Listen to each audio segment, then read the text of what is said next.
Yeah, man. That's hot shit right there, man. So what we gonna do? We gonna dub. News networks are not even getting clicks like that. So this shows like there's an opportunity for this, what we're doing here on this show.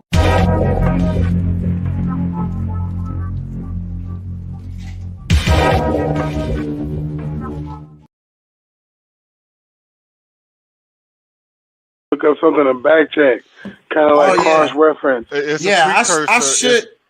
I should put the. You say you look that shit up. That's the name of your show. Yeah, that's right. What really drew me in. Remember, we want you to be an activist, and don't take our word for it. Look that shit up. Pulley.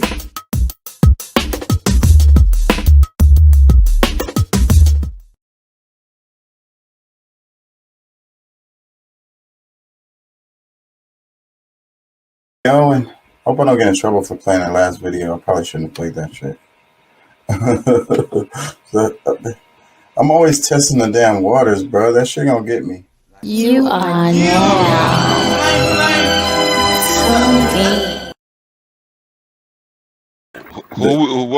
Who and what are we gonna complain about tonight? You are now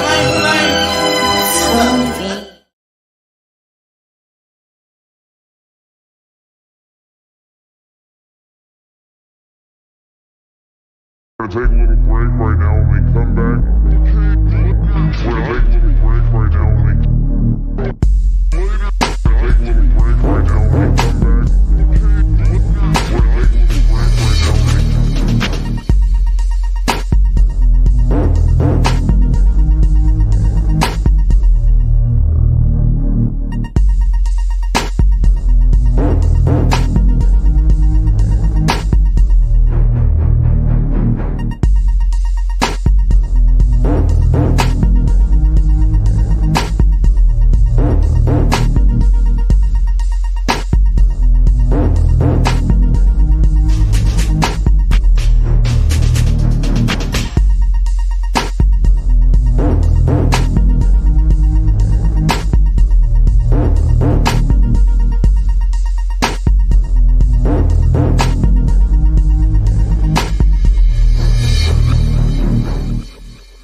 take a little break right now when we come back. We're gonna take a little break right now when we take a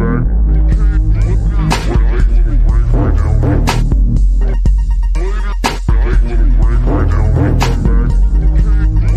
We're gonna take a little break right now when we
Yeah, man. That's hot shit right there, man. So what we gonna do? We gonna dub that? Yeah, man, let's do it, dog. Let's get it done, dog. You know what I'm saying? It's hot shit.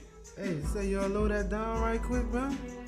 I got a little message or something, you know what I'm saying? Hi, this is Dr. Nicole calling from Fort Plaza Hospital to inform you that Catrell Williams has died with multiple gunshot wounds to the head at 4:45 a.m.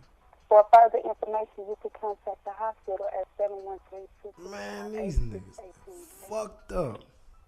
Oh my God, yo, fucked up. Black bandana, finger on the hammer. You won't see these apes go bananas. Ride with the heat, ride with the heat, ride with the heat, ride with the heat, yeah. Black bandana, fingers on the camera. You won't see this shit go bananas. Ride with the heat, ride with the heat, ride with the heat, ride with the heat, yeah. Motherfucker gotta die. They gotta die, motherfucker gotta die. Go banana, my fingers on the hammer for you nail type niggas. I'm a jail type nigga. Give a hell about hell, my nigga. Flame was doing fine till they killed my nigga. Now I gotta touch him up, rough him up, fuck him up, bucking stuff at his family. Killing his people randomly. Man, nigga gon' handle me. Him a nigga, he ain't die in vain. I'ma ride on his name and shoot 5 in the sky. And them niggas who killed him must be ready to die. They could give me the chair because I'm ready to fight. Real niggas ride when they grown and they nigga is gone. Pull out a whole 40, taking scotch to the dome. Yeah, black bandana, fingers on the hammer. You won't see this tapes go bananas. Ride with the heat, ride with the heat, ride with the heat. You gotta die, motherfucker. Black bandana, finger on the hammer. You won't see this tape go bananas. Ride with the heat, ride with the heat, ride with the heat. You gotta die, motherfucker. That was my nigga since a little boy. When we was playing with them little toys. And now I got a kill boy. He was a killer gorilla. He taught me everything. Swear to God on my mother, my brother, the chopper sang. Hey, any nigga who I thought who did it. I'm coming, homie, and I'm coming to get it. What? I smell revenge, it's all in the air. I'm fucking at your kids cause the boy don't care. You ain't care when you took my nigga life. So I'ma show you what the pipe and the other side like. Yeah, die motherfucker, get the fuck out of here. See my partner gone, he got the fuck out of here. Cause the pussy niggas just like you. I'm a gorilla piranha like him, I'm about to bite you. Don't wanna fight you, hit you with that pipe, dude. Show you what the other side like, dude. Hey, it's not a game, man. You know what I'm saying? I'm a real nigga, you know what I'm saying? I believe if a nigga take my nigga, you know what I'm saying? I'm taking his nigga, I'm taking his family, I'm taking his sperm, I'm taking his kids, cause I'ma shoot him in his nuts, you hear me? Real gangster.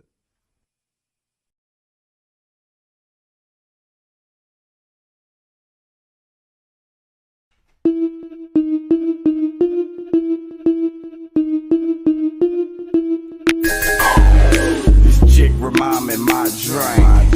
Yo, this bitch is drunk on my drink. Yo, this trick is smoking my dang. I wanted to stop, but I can't. I'm leaning to the side, man. I'm leaning to the side, man. Yo, everybody vibing, the lights flashing, ain't nobody hiding. I'm full of passion. I see this chick smiling with her action. She said she from an island. I'm just passing. I said stop lying.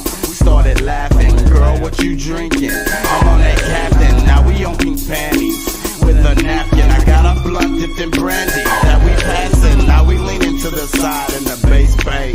She feeling on my thigh, my chain swinging, feeling alright now. The game changing, right on time now. We both swaying, do that new style now. Bojangles, I wanna see your tatas. Those jangles, what about your now guys? I need angles, call me your papa. Grab your ankles, move like chaka chaka. When it's anal, I got to get ya. And it's painful, split you like a swisher. With a label, you know we can make it without being naked. We can make them think we fake it, shake it, make me take it. Yo, this chick remind me my drink. Yo, this bitch is drunk on my drink. This trick is smoking my dang. I wanted to stop, but I can't. I'm leaning to the side, man. I'm leaning to the side, man. I'm leaning to the side, man. I'm leaning to the side, man. cup, put that shit up. Lean it to the side, lean it to the side. If you got a fat cat and your drawers and bra match, lean it to the side, lean it to the side. If you just got off of work and your fucking feet hurt, lean it to the side, lean it to the side. If you shine fly and everybody know your ass high, lean it to the side, lean it to the side. If it's getting hot and you drink Henny on the rocks, lean it to the side, lean it to the side. If you a hot girl and you can stop and make it pop, lean it to the side, lean it to the side. Yo, this chick remind me my drink. Yo, this bitch is drunk on my drink. Yo, this trick is smoking my dang. I want her to stop, but I can't. I'm leaning to the side, man. Leaning to the side, man. Leaning to the side, man. Leaning to the side, man.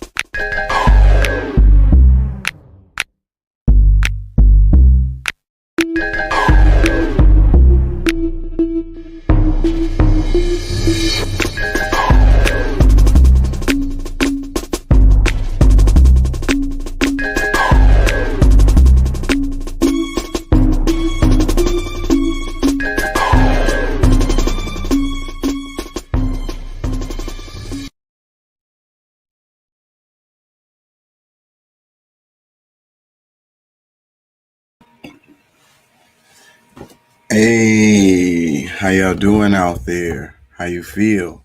Remember, we want you to be an activist and don't take our word for it. Look that mess up, please, for your own benefit. It's not going to benefit me at all. I love being wrong. Prove me wrong. How y'all feeling out there? Let me play this little clip from because it's been in the background, so I hate to tease something and not play it. I'll forget. So I'm gonna do it now. Tina. I love it. My favorite AOC. Nice to meet you, AOC. Look how sexy she looks in that dress. Woo, I love it, AOC. Hot, hot, hot like a tamale. See, my favorite big booty Latina. I love you, AOC. You're my favorite. She wants to kill babies, but she's still beautiful. You look very beautiful in that dress. You look very sexy.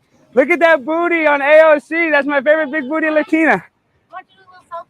I love it. My favorite AOC. Nice to meet you, AOC. Look how sexy she looks in that dress. Woo, I love it, AOC. Hot, hot, hot like a tamale. See, my favorite big booty Latina. I ain't gonna lie, that's borderline harassment. I don't even think it's borderline harassment. It's over the line of harassment. But on the other side, I would say that once you become an elected official, this comes with the territory. So, but then where's the security at? If they're okay with this guy just, I don't know. Whatever. How y'all feel? How y'all feel? How y'all feel? Good. I'm gonna wait a little while to get into it. We're gonna talk about Sri Lanka, some other global events. Hunter Biden. That stuff is kind of funny to me and entertaining. What else? It seems like a lot of stuff is happening, like as far as like freaking governments changing and getting overthrown, or just like the people are pushing back. It's like the pinch is in. We've been talking about that, and it's like they had to know that people were going to backlash on all this stuff. It's only a matter of time before, in my opinion, you start seeing this over here in the States and in the other European countries, because you can only pinch these people for so long with these high gas prices, the high food prices. Talking about it's because of Ukraine war. How can the whole world be having high gas prices and high food prices as a result of the Ukraine war? Get the F up out of here. Please. I don't believe it. Should I come again? Please.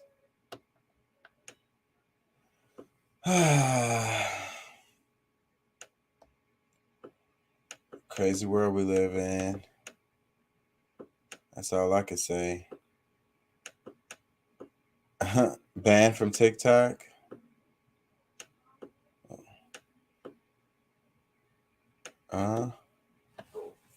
It says when I text you onion, that means your deodorant ain't working. It's been a trend going around with these damn emojis and people like, oh, I really don't like it, y'all. I really don't like it. How can somebody else know what that means if you just made up a meaning for it? What does it say? I hate that I've been duped into meticulously sorting my trash and recyclables, limiting my shower time, and turning off all electronics when I leave a room. That the inevitable environment apocalypse is my fault when big industry undoes my efforts a billionfold every second. Yep, I would talk about that, but I would get emotional. Teacher at Robb Elementary who called 911 as the shooter approached the school, already firing into classrooms from the parking lot.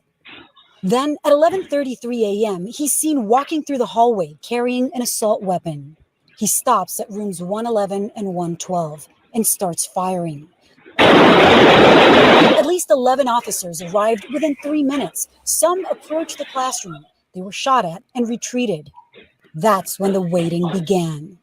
Catherine Schweit launched the FBI's active shooter program. The leadership failure occurred in the opening moments when officers approached the door and then didn't follow through because they were the leaders at that moment. Those first officers should have continued on. Nearly 20 minutes later, dozens of officers from 7 law enforcement agencies gather in the hallway, armed with rifles, ballistic shields. Not one approached the classroom doors. At 12:03, a student calls 911 from inside the classroom. Then at 12:16, she calls again, saying 8 to 9 students were still alive. Then at 12:21, 4 more shots are fired. Officers approached and still didn't go in for another half hour. Schweit says she has never seen a more egregious police response. Basic law enforcement 101 is that you go to the threat. They decided not to go to the threat, even though we can hear in the tape shooting underway. It's heartbreaking. Maggie Mireles Thomas lost her sister, teacher Eva Mireles, whose husband was one of the school district police officers on the scene. She says the blame should not be on law enforcement alone. You know, it hurts to have to relive this. A school shooting will happen again because unless these laws change and people are able to obtain these type of weapons at as young as 18 or 21 years old, this is still going to happen. The mayor of Uvalde and other state officials have criticized the release of the leaked video. One lawmaker saying context matters. We know that context will come on Sunday when the committee investigating the shooting finally releases their full report. Nora? Hard to watch still, Lily. Yeah, and I've been seeing a lot online, and people are mad about the people who leaked the video. They're like, you're such a horrible person for leaking the video. I don't understand why in this country we get mad at whistleblowers and people who leak videos more than we get mad at the people who actually did the shit. Like, you're so outraged that somebody leaked the video. You're not outraged at what the hell was in the video. You know, they're so outraged that Julian Assange leaked all of those documents. They're not outraged about the stuff that's in the documents. This is all real, true stuff. That's how you know. Brainwash. Zombie robots completely manipulated. Lack of thought. You know, lack of independent thought. Just follow the leader. Top side. This is funny. Mr. Latina Lover is the page. It says top signs Americans refuse to date. Number 1 is Gemini. That's where on the internet it's all like Geminis are the devil. And then the second one is Cancer. The third one is Taurus. The fourth is Aries. The fifth is Leo. I think that should be higher. That's just my opinion. Number 6 is Virgo. Number 7 is Scorpio. Number 8 is Libra. Really? They're high on the list? Sagittarius is 9. That cannot be right. Number 10 is Capricorn. Number 11 is Aquarius. And number 12 is Pisces. So I guess Pisces is the sign that everybody wants to date. So Pisces, Aquarius, and Capricorn, right? Top 3. If I'm interpreting this correctly. That's pretty funny, though. Libra is number 8. I'm a Libra. It says, a Capricorn made this. Somebody else says, for once I'm in first place. It says, them Scorpios need to be at the top because they fire. Scorpios. They're at number 7. It says, Gemini here. What was the reason? Another one, it says, I refuse to date anyone that refuses to date someone based on the day they were born. Okay, that's fair. I'm going to let y'all finish, but Aquarius is the best sign. Just random. Just had to throw that in there. I guess because it's at the bottom. It says, Gemini are not for the faint of heart.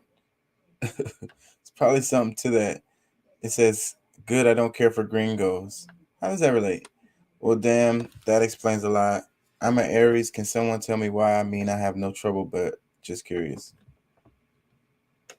Yeah. That's funny.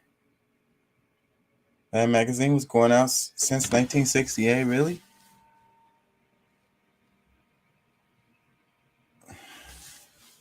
Mad Magazine was on their shit since way back then? Wait, is this real? It says from Mad Magazine, 1968. See the super patriot. Hear him preach how he loves his country.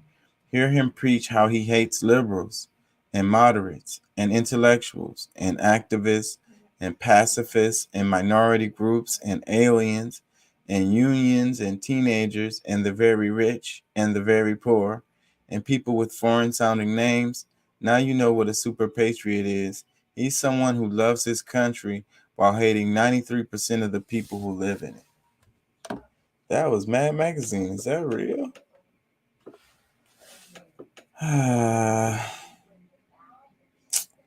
See? Y'all niggas need to be more creative. I'm sorry, y'all. Be more creative. Stop copying everybody else. By putting partisan aside, North Carolina ranks number 1 in America's top states for business with the nation's strongest economy. Really? Okay.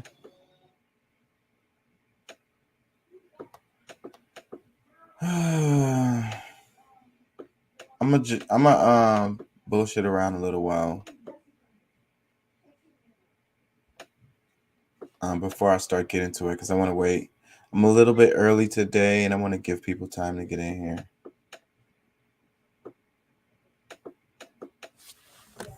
So cute.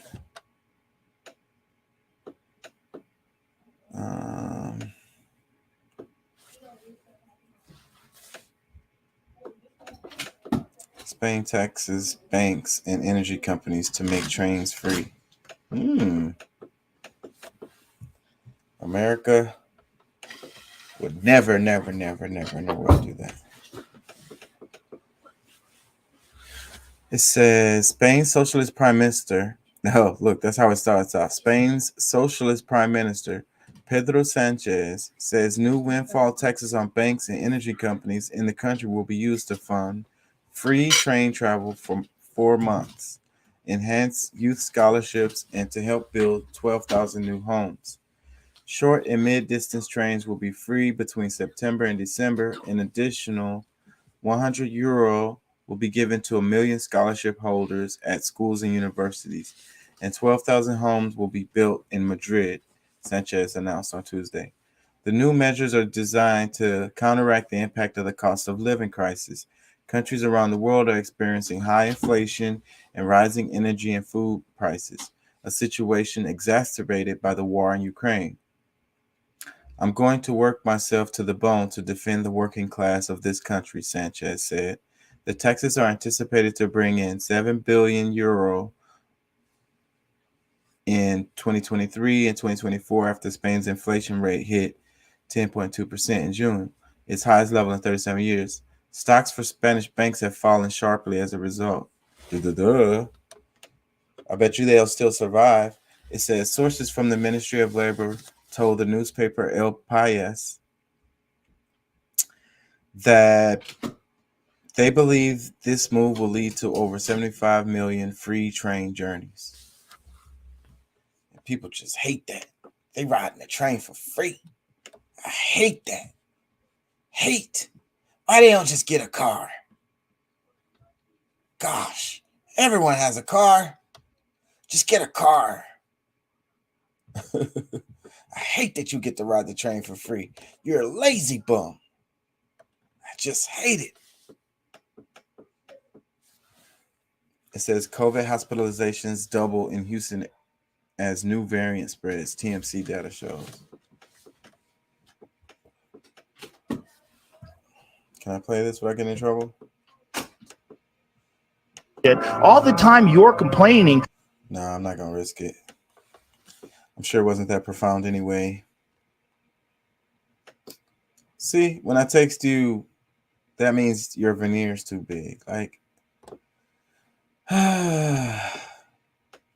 wish I would just stop.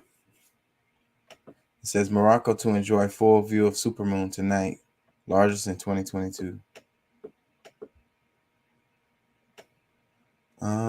I might start getting into it. I'm gonna kill a little bit more time. I think I have something here. Hold on, I was gonna wait, but let me see. What do I have?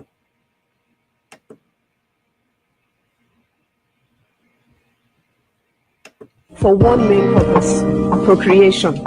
The female reproductive cycle comes around once a month. For a man, it's every day. For each sexual act, the woman's one egg is matched by the man's 120 million sperm cells. Why do they have to put the music and everything? Why can't they just play the clips? Is it just me or is it very annoying? It's probably just me. Several parents of children killed at Robb Elementary School in Uvalde expressed outrage after the Texas newspaper The Austin American-Statesman released surveillance video that shows law enforcement's delayed response to the mass shooting in painful detail. At 11:33 a.m., the gunman enters Robb Elementary School. The first armed officers arrive at approximately 11:36 a.m., just a few minutes later, but they do not attempt to enter the classroom for over an hour. In that time, more local, state, and federal officers arrive. The footage shows them waiting, taking cover, walking back and forth. At 12:30 p.m., one pauses to put on hand sanitizer. The Austin American-Statesman published an article defending its decision to release the video, but parents of the victims are angry that it was leaked before they had the chance to see it first, as was planned. Who do you think you are to release footage like that of our children who can't even speak for themselves, but you want to go ahead and air their final moments to the entire world? The Austin American-Statesman said its goal was to, quote, continue to bring to light what happened at Robb Elementary, which the families and friends of the Uvalde victims have long been asking for. The lack of transparency from Uvalde officials has been the topic of intense scrutiny and debate since the shooting, but victims' families say releasing the whole surveillance video was unacceptable. We understand that the media, it wants to hold people accountable because the government hasn't been transparent with us. You don't need the audio for that, and you don't need the full video for that. What they were going to show us was sufficient. I didn't want to hear my children speak. I didn't want to hear the gunfire. What makes you think that's okay? The least you can do is have some freaking decency for us. To the person that leaked it, screw you. From all of us, screw you. Several parents of children killed at Robb Elementary School in Uvalde expressed outrage after the Texas newspaper The Austin American-Statesman released surveillance. There's always two sides to look at things. I definitely sympathize with the parents, you know. But what I think about that is every time like a black guy gets killed by the police, they play that over and over on the damn TV. That'd be the last damn second of them being alive. Not saying that's okay. I'm not. It's not okay. Neither one of them are okay. But it seems like people are okay with the guy. If he got shot by the cops, it's okay to display his last moments. You know, where's the respect? Because, you know, regardless of what that person did, let's say they did something wrong, do they still deserve to have their last seconds broadcasted on TV and played over and over and over and over for the whole world to see?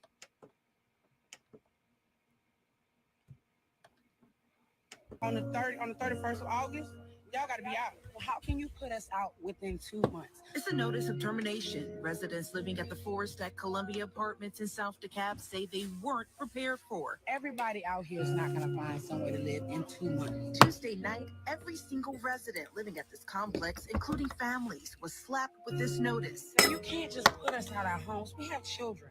The owner announcing termination of all leases by the end of August. It's wrong. You're just saying on the 31st of August, y'all gotta be out. How can you put us out within 2 months? It's a notice of termination. Residents living at the Forest at Columbia Apartments in South DeKalb say they weren't prepared for.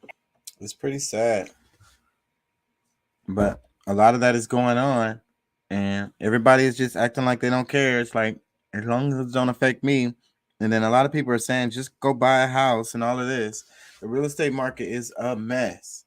And then you got these people doing this. So what they're going to do? They're going to, because they have the opportunity to. The prices of everything is going up. So then it's an opportunity for people to just raise their prices even when they don't have to. So they just go in, kick everybody out, renovate the whole thing, and charge the double rent for everybody that moves in. And then they're making more profit. It's the profit model, man. That shit is the devil. That shit is not economics. That shit is fucking evil.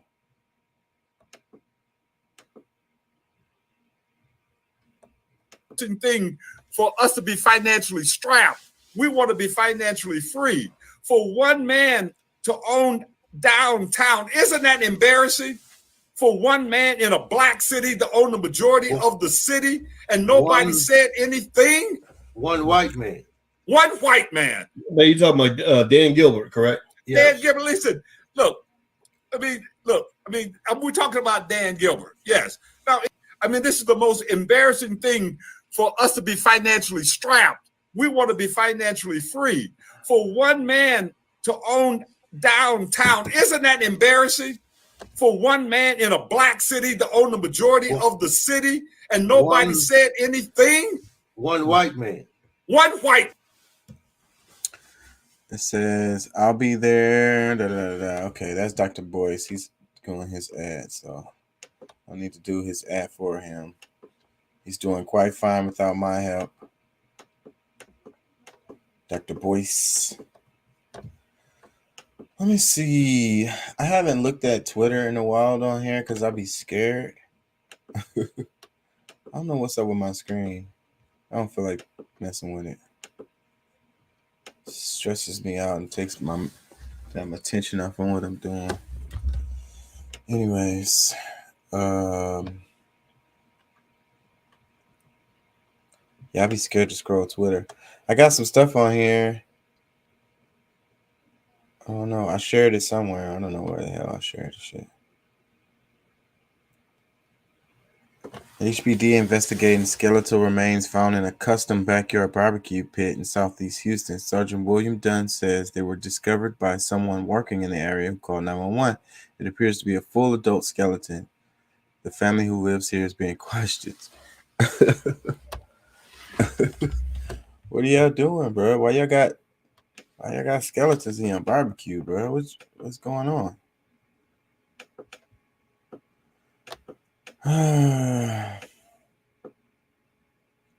Yeah, that thing is kind of disrespectful. Working with this, and we never got to the bottom of that, and we never got any answers about that. And then to this day, we're just supposed to pretend that never happened. I have no idea what happened to the people on the inside who were very clearly sympathetic with what was going on and opening the doors wide open for that. And I'm supposed to sit here and pretend like none of that ever happened. And then right afterwards, you have a massive, you just have this idea that throwing money at that problem is going to make it go away without any accountability. And so this is where these things are breaking down. We're not safe. And it's not just about members of Congress not being safe. The food staff workers aren't safe. The janitors aren't safe. Like, we need to get to the bottom of this. So that's all I got to say. What about Thank you, Antifa? Congresswoman. Let's get to the bottom of it. Antifa, please.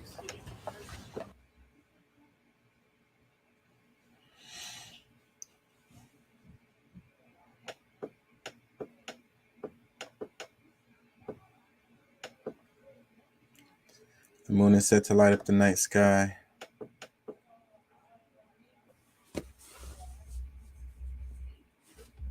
What? The Australian woman vacation to Canada was ruined during her stopover in California, where she was grilled on her abortion history and deported by U.S. immigration.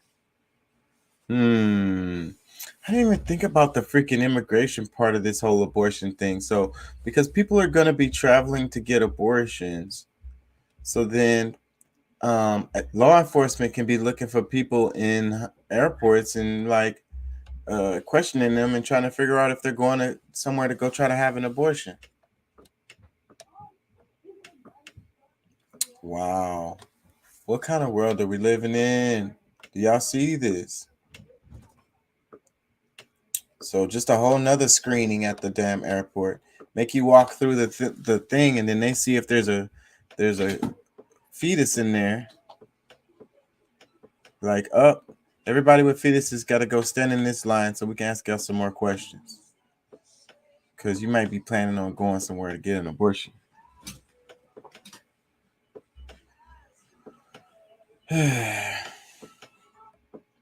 Y'all are okay with this. Y'all gonna go along with all of this. It's like, well, if they're not doing nothing illegal, but if they don't go be trying to go get no abortion then. Yeah. Just do what they say to do. You'll be fine. Yeah. Shouldn't be trying to get no abortions or anything anyways. Yeah, that's fine. That's fine. But the next topic that comes along that's going to involve yo ass who's saying that shit. It's going to be something specific to yo ass. And you ain't going to be able to avoid it. You're going to be, and then everybody going to be saying the same thing to you. Well, you shouldn't just be able to do it. You believe it. Yeah. Just don't smoke crack and you be fine. Just don't smoke cigarettes. You be fine. Just keep it in your pants. You be fine. Just do what your boss says and you'll be fine. Don't break the law and you'll be fine. Make sure your registration and your license and shit is up to date and you'll be fine. Don't go past the speed limit and you'll be fine.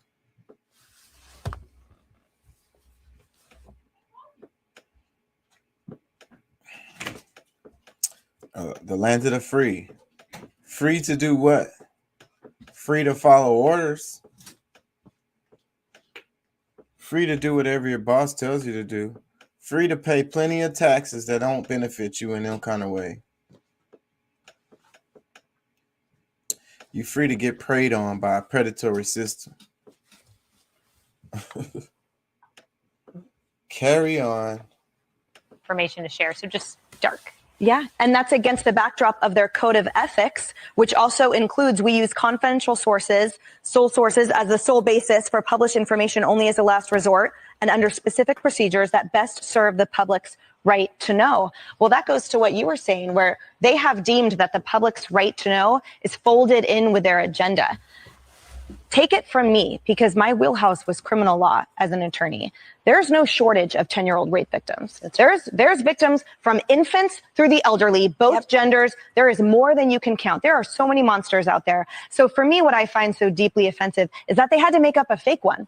There's actually so many, there are countless real ones that I would love for them to use as advocacy for law and order, for actually commitment to prosecutions, to finding the perpetrator. But the fact that this alleged situation was created, and that was to serve the public's right to know, to further their position on abortion by a sort of sensationalist physician now that has now gone dark with zero acknowledgement of the perp and the victim and so much more components of this that real people have dedicated their careers and their dramatic efforts to on a daily basis, that they think we're that simple, that they've reduced us. Oh, you're going to eat this up. You're not going to ask any questions. And it's going to be really good for your talking point. And then it gets amplified. It's horrifying. Americans know better than that. We're We're smarter than that, and we are more honorable than that. Amen. And from inside the party, you might say, the Washington Post flags it as hockey puck. Yes. Right? I mean, almost And immediately. Snopes is a left-wing fact checker. They said they can't verify it. And look, I hope it's not true because the facts are so horrifying. We all hope it's not true. But, you know, my goodness. I hope it's not true. But I hope they tell us the truth. Yeah, they're calling it the single source story that went viral around the world and made it into the president's talking points because they don't fact check themselves. A disturbing video of a toddler throwing punches and swearing at police. So this was a post, Justin Barragona. He said, Fox News host Emily Campagno yesterday on the story of a 10-year-old rape victim who had to go to Indiana for an abortion. What I find so deeply offensive, they had to make up a fake one. Meanwhile, the alleged rapist was just arrested and charged. I guess Fox News should have spent a little bit more time fact checking their shit. People so quick to jump on things, and you know, they're so confident in their ignorance. So freaking depressing to me. Can't argue with them either. You can't tell them nothing. They're not trying to hear. They don't even hear their own words that's coming out of their mouth. I don't know. I think I'm gonna start moving on. We're already at good. I don't know how long we are into the show, and I'm gonna end up getting into something that's gonna be getting me in trouble. So let's move on. Damn, green screen looks so terrible.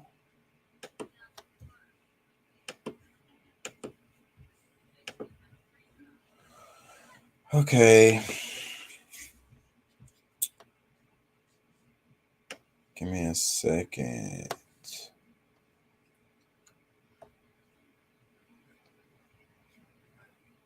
Oh yeah, Sri Lanka. Let's start off with a little Sri Lanka. Well, police have fired tear.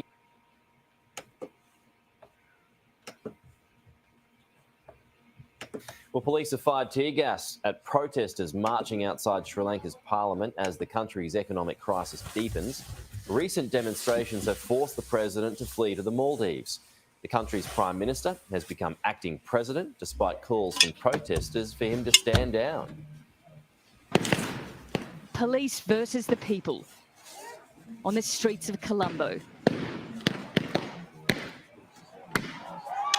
Protesters who've come out in their thousands have no fear. Angry, defiant. Committed to removing the country's leaders.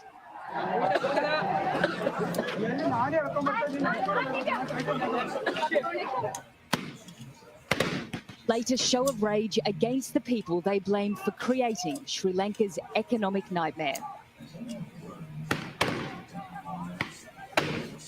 Sri Lankans want President Gotabaya Rajapaksa gone for good, and he has fled the country. It may be the end of the Rajapaksas in Sri Lanka, but that's not enough for this crowd. They say they want the Prime Minister out too, and they'll keep protesting until he's gone. They want to get inside the Prime Minister's office and will stop at nothing because there's nothing to lose. We actually don't have a future in this country. How it's going to face, if this continues like this, actually there's no future for anybody in this country. A state of emergency declared, the military given power to get Colombo under control. The protesters briefly took over state TV, telling the nation they haven't caused any damage, urging people to support their struggle. A struggle they're winning, taking control of the Prime Minister's office, a fourth government building occupied. Sri Lanka's politicians, no match for the power of the people. Bad people, the politicians kill our country. We don't have any ethnic issues, any religious issues. We are united. We are strong. We are lovely people. From street battles to songs, chaos and carnival in equal measure. A revolution like no other. The people are in control for now. A political dynasty has fallen. And while this situation drags on, there can be no solution to Sri Lanka's economic misery. Nicole. She said revolution.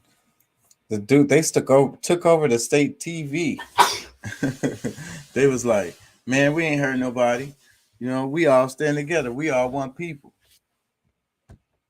That one chick said, "Ain't no one has a future if things keep going the way they go." Let me read some comments. It says, "Good on the people of Sri Lanka. That's your country, not the politicians." How come people can't say that here? It says, "God bless Sri Lankans for standing up, taking their country back. Let's hope it ends with a government for the people." We'll see. This is why our American government needs us divided. Look at how powerful we are together. United we stand, divided we fall. And that's the whole reason why I'm covering this. So hopefully y'all can get that point. Another comment, it says, "This is why we need to stand together instead of spending all our time arguing. The people have more power when we unite." Telling you, man, the little bitty differences that we have, the little bitty petty arguments are nothing. We all agree on the main points of it all. And the people that's fucking us is fucking you too, and our neighbors too, and everybody you know too. It says, "God bless these people and help them restore their lives. This is not right. Our governments do not care about anyone but themselves. They don't respect human lives. When the people fear the government, there is tyranny. When the government fears the people, there is liberty." Thomas Jefferson. I bet you nobody understands that.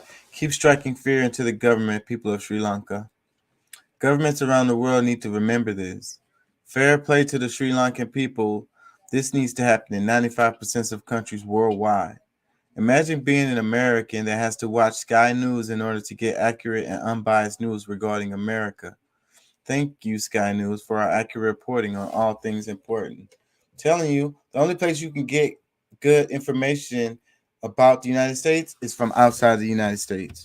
Any information you get about the United States from inside the United States is going to be tainted, twisted, and bent. You want raw truth? Go to some other country and watch the news about the United States. It's going to sound so different from what you hear on TV.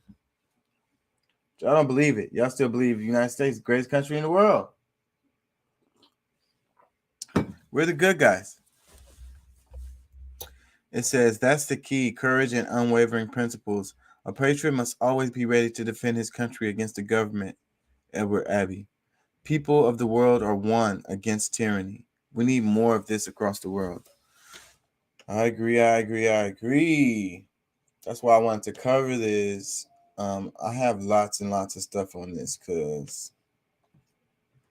and then I've got some context videos, some videos to give us some context on this topic.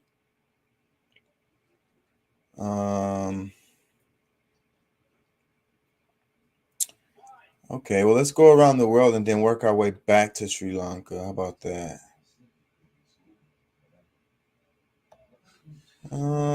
Wait.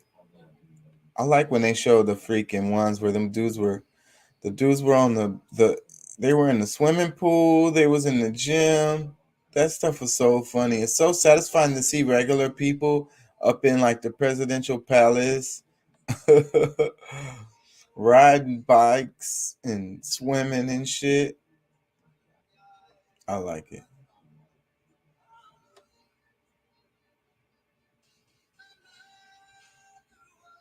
How Sri Lanka protests led to reawakening of the citizen.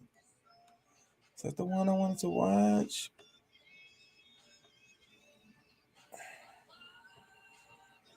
Yeah, fuck it. Let's go into it and just work our way back. We begin today's show in Sri Lanka, where President Gotabaya Rajapaksa has reportedly made a failed attempt to flee the country ahead of his resignation set for Wednesday. Agence France Presse reports the president may now use a Navy patrol craft to flee the island nation, which is facing a major economic crisis, and saw thousands of protesters storm the president's home Saturday and set fire to the prime minister's residence. Protesters are still occupying the president's home until he formally resigns. Rajapaksa is immune from arrest while he's still president, may be trying to leave in order to avoid being detained. He's accused of bankrupting Sri Lanka with massive corruption, economic mismanagement, and also of war crimes during his time as defense minister. After his resignation, an interim all-party unity government is expected to lead the country. Sri Lanka's parliament will meet Friday, and a new president is set to be elected by the members of the parliament next week. For more, we go to the capital, Colombo, to speak with Bhavani Fonseca, a human rights lawyer, senior researcher at the Center for Policy Alternatives in Colombo. She's been participating in the protests. Her recent article is headlined Sri Lanka's Crisis and the Power of Citizen Mobilization. Welcome to Democracy Now! Bhavani, thank you so much for being with us. If you can start off by talking about how these protests began. Now the protesters occupying the prime minister's and the president's home demanding both resign. Talk about the power of citizen protest. Thank you, Amy, for having me. I mean, Sri Lanka is facing quite the remarkable period. At one level, we have an unprecedented political and economic crisis.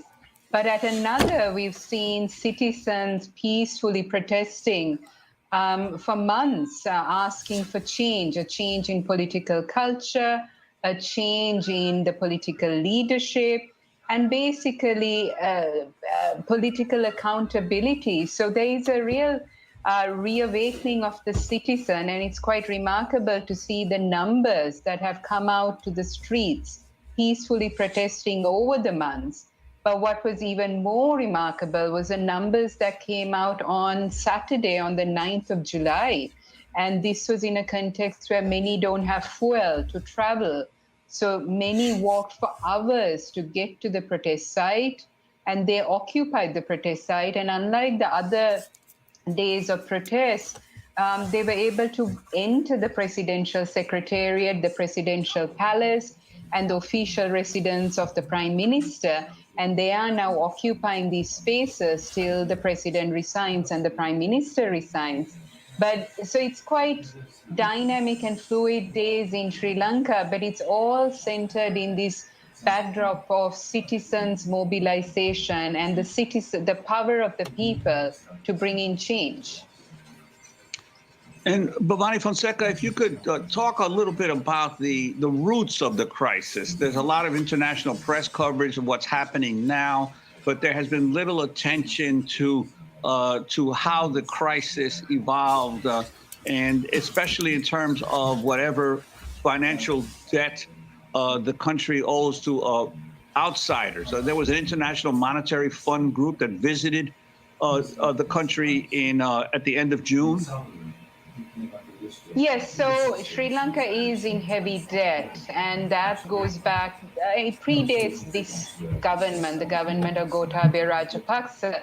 The debt is really going back to different governments.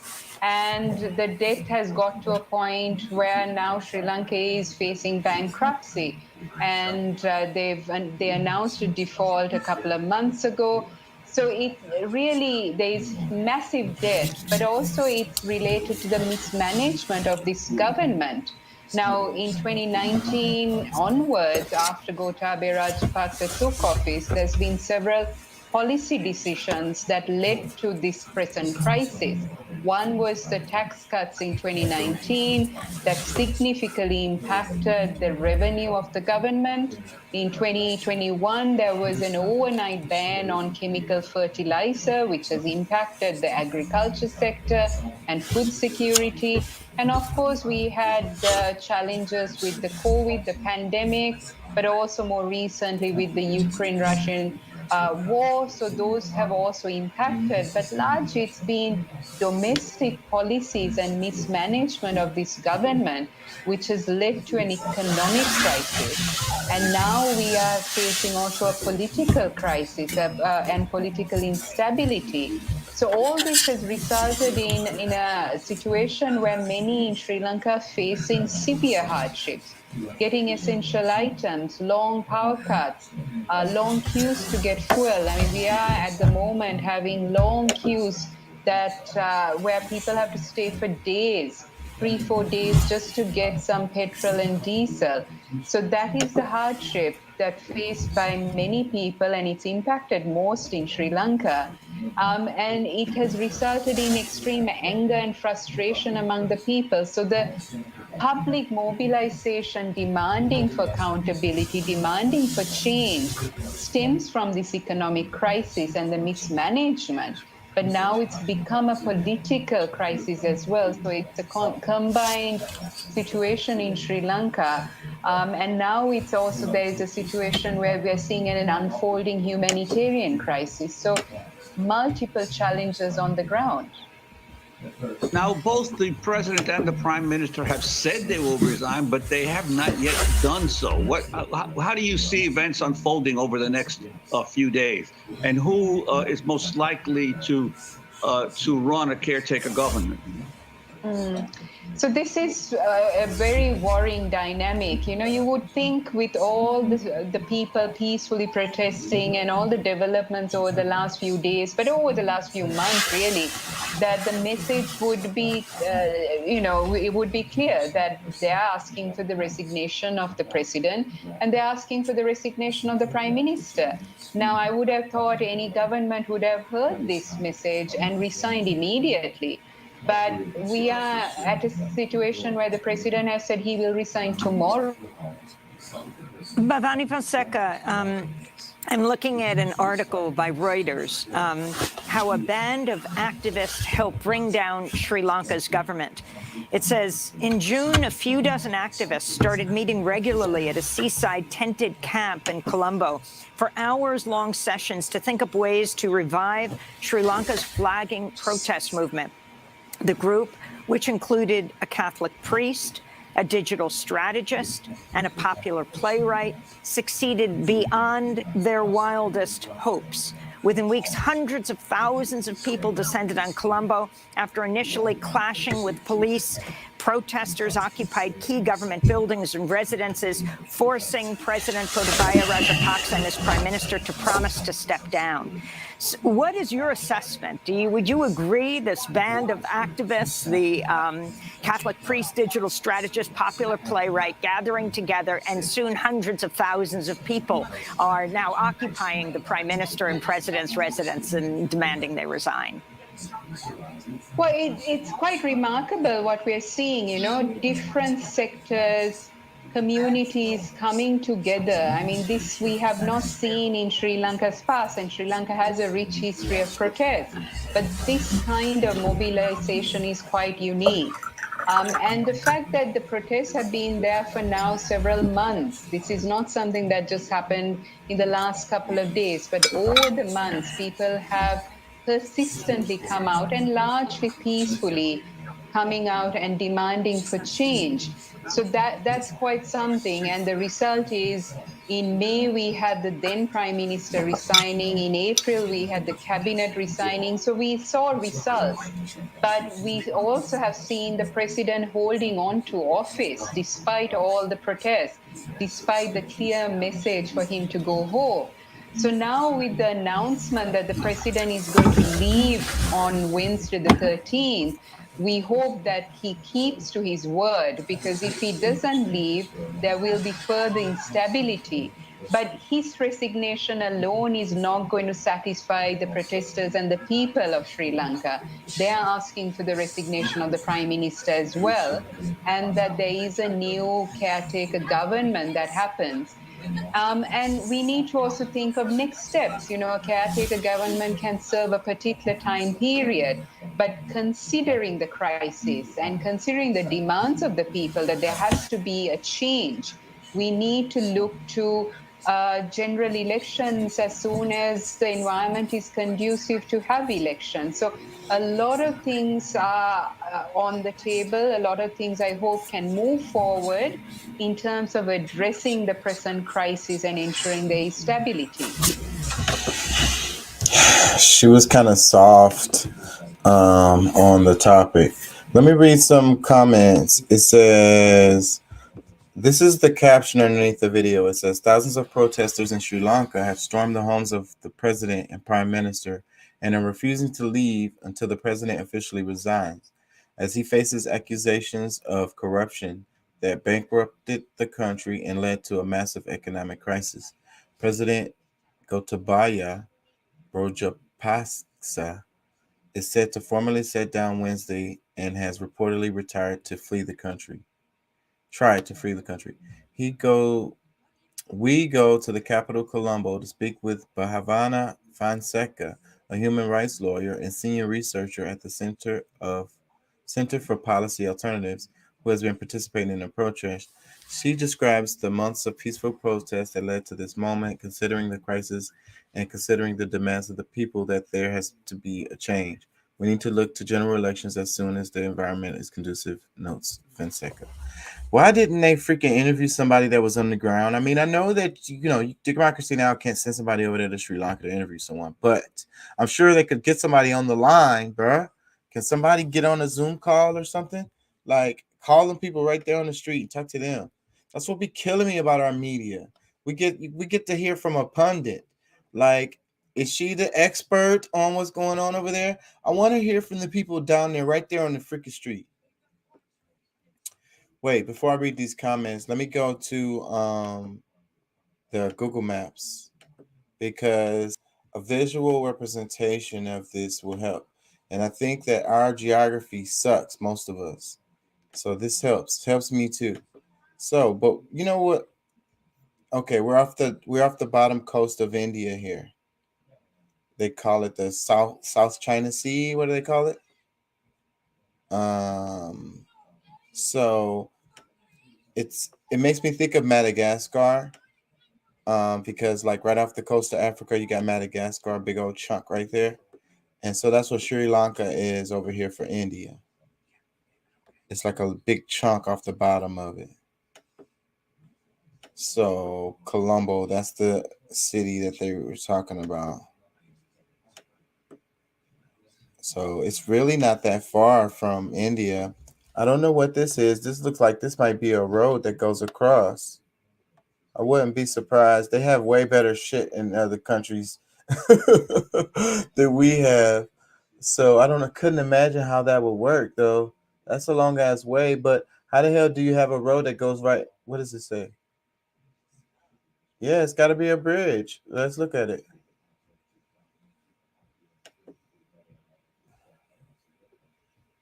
Oh shit. See, like I say, we don't have shit like this. I don't know. So it's a train that goes across there. That's over the damn ocean, bro. So, but I guess it's not that far a distance. Well, we can't really tell from this picture. This could be a long, long, long ways. Because looking at it through this map right here, this looks like a pretty good distance here. Indians, Sri Lankan people, let me know what's up. Is it really a long ways? Because Manyar Island, they probably man-built this. They probably man-built this too to help with the bridge to go across the damn ocean. It's crazy. Y'all are crazy. Look like a Russian roulette table.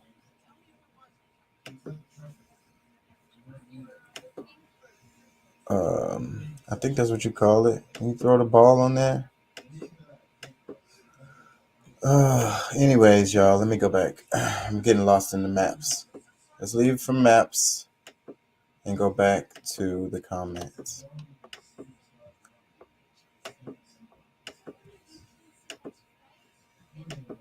Okay, these are the comments underneath the Sri Lanka video Democracy Now! Did. It says, this is all because the Sri Lankan government enacted draconian laws forcing farmers to use organic pesticides. 85% of farmers experienced crop losses and rice production fell 20%, leading to massive inflation. The fact that they were arresting people running against them really shows you the revolting was justified. The citizens of Sri Lanka proved that even though politicians do have power over citizens, it's limited and it can be counted by millions of people protesting for days, months, or a year. If there one thing politicians will never have is the numbers on their side. Even if the police and military join, what are a few hundred of politicians going to do against 100,000, 1 million, or 10 million people protesting? They're gonna be scared. This is me reading comments, y'all. Those are not my words. Let me read some more. It says, protests are always remarkable when they are far away, always irresponsible when they are here. Or Canada. Man, that's so fucking true. So fucking true. It happens over here. Get a job, you bum. Go do something with yourself. Them protesters ain't got nothing to do. You bums. Let me read some more. It says, I just hope Americans know we can do this too. Praying for Sri Lanka. That's the message for this. That's the reason why I'm playing this shit. Really, really, really. Even though I didn't agree with the people rushing to the Capitol and their agenda, it would be nice to see more people run up on the government and demand our rights and better agenda like Sri Lankans. Again, these are not my comments. I was reading this. And I halfway agree with this. Because nobody got hurt. But see, when they were storming the Capitol, people got hurt. Some people died. Let me read some more. It says, show this to our House representatives and they'll call it an insurrection. It's time people in assumed power are reminded of who is really in charge and who has the real numbers on their side. The whole world will be better off if those in positions of power were expired forcefully once in a while. I'm reading comments again, people. These are not my words. Let me read some more. It says, this is what we need to do in the USA. We don't want this administration in the White House any longer, not another minute. I'm reading comments. It says, you'll never see the level of citizenry awaken and protest in America. That's what I think. Yeah, they got y'all drugged up. They got y'all with all the drugs you want. They got you with all the vices you want, all your favorite TV shows. You're inundated with sports and gadgets and trinkets and millions of distractions, and then you're so egotistical and selfish that you just don't want your little trinkets taken away. So as long as the whole world is burning down around you, it's perfectly fine as long as you still got your Tesla.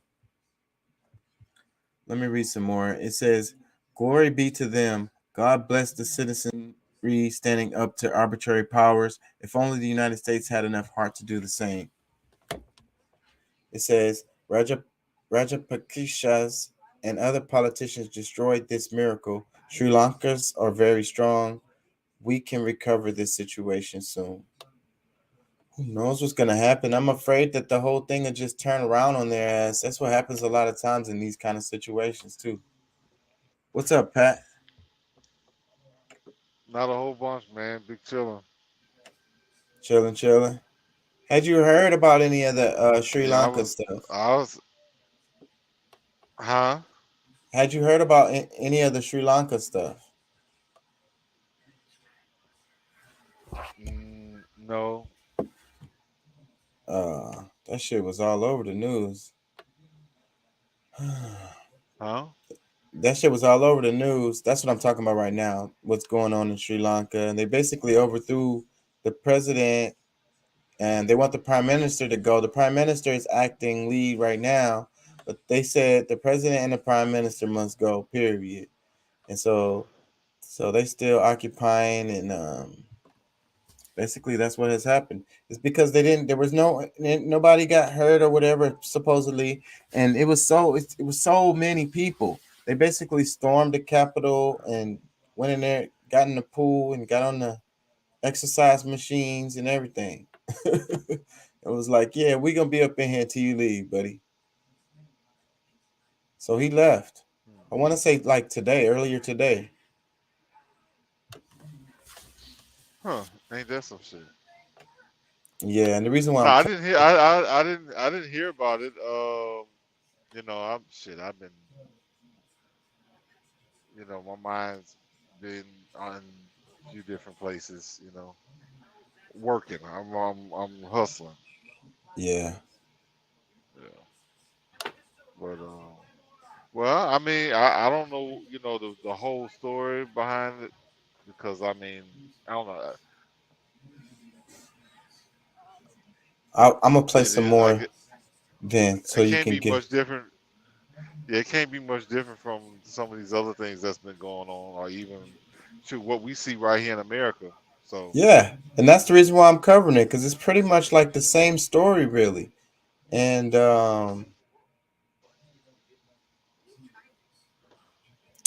hold on, and you BBC. know, Go ahead. if we're not careful here, like we will lose, like the whole world loses if we lose. Like if we don't keep shit in check here, like pretty much everybody else is screwed. Because like this is what most people look to kind of identify certain things about their government. A Yep. lot people, like we actually make the set the precedence of how the world is going to be. In a lot of ways, because culturally, but let's not get sidetracked, because we'll, you know what road that's gonna land us on. It's not sidetracked. This is a part of this. This is It like I'm it just really this is is. a part of. I agree. I completely agree. It really is. But what we're gonna end up talking about is what we always end up talking about. Let me play this so you can get a background on it. New this morning, Sri Lanka's prime minister has agreed to resign. That announcement coming after demonstrators broke into the official home of Sri Lanka's president, calling for him to resign over the country's worsening economic crisis. Officials say more than 100,000 protesters surrounded that building with video showing people breaking through police barriers. And as you see there, swimming in the residence pool. Let's go now to CNN's Vidika Sood, who is live in New Delhi. Vidika, do we know where the president is? Do we know if he's safe? Jessica, we don't know where the president of Sri Lanka is at the moment. That is news that the officials are not ready to give out at this point in time. But what we do know, Jessica, is that he wasn't at the presidential palace when more than 100,000 of these protesters who had converged outside the presidential palace and the secretariat stormed into his residence. You've seen those visuals. These are unprecedented protests we're seeing. People from all over Sri Lanka converged Saturday morning, and they have been protesting against the president of Sri Lanka, Gotabaya Rajapaksa. They want him out. They blame him and his family for the economic mismanagement of the country, because of which there is a massive crunch when it comes to foreign exchange reserves. There's a massive crunch when it comes to fuel. There's a massive crunch when it comes to food and power. There are power cuts which go on for about 5 hours a day.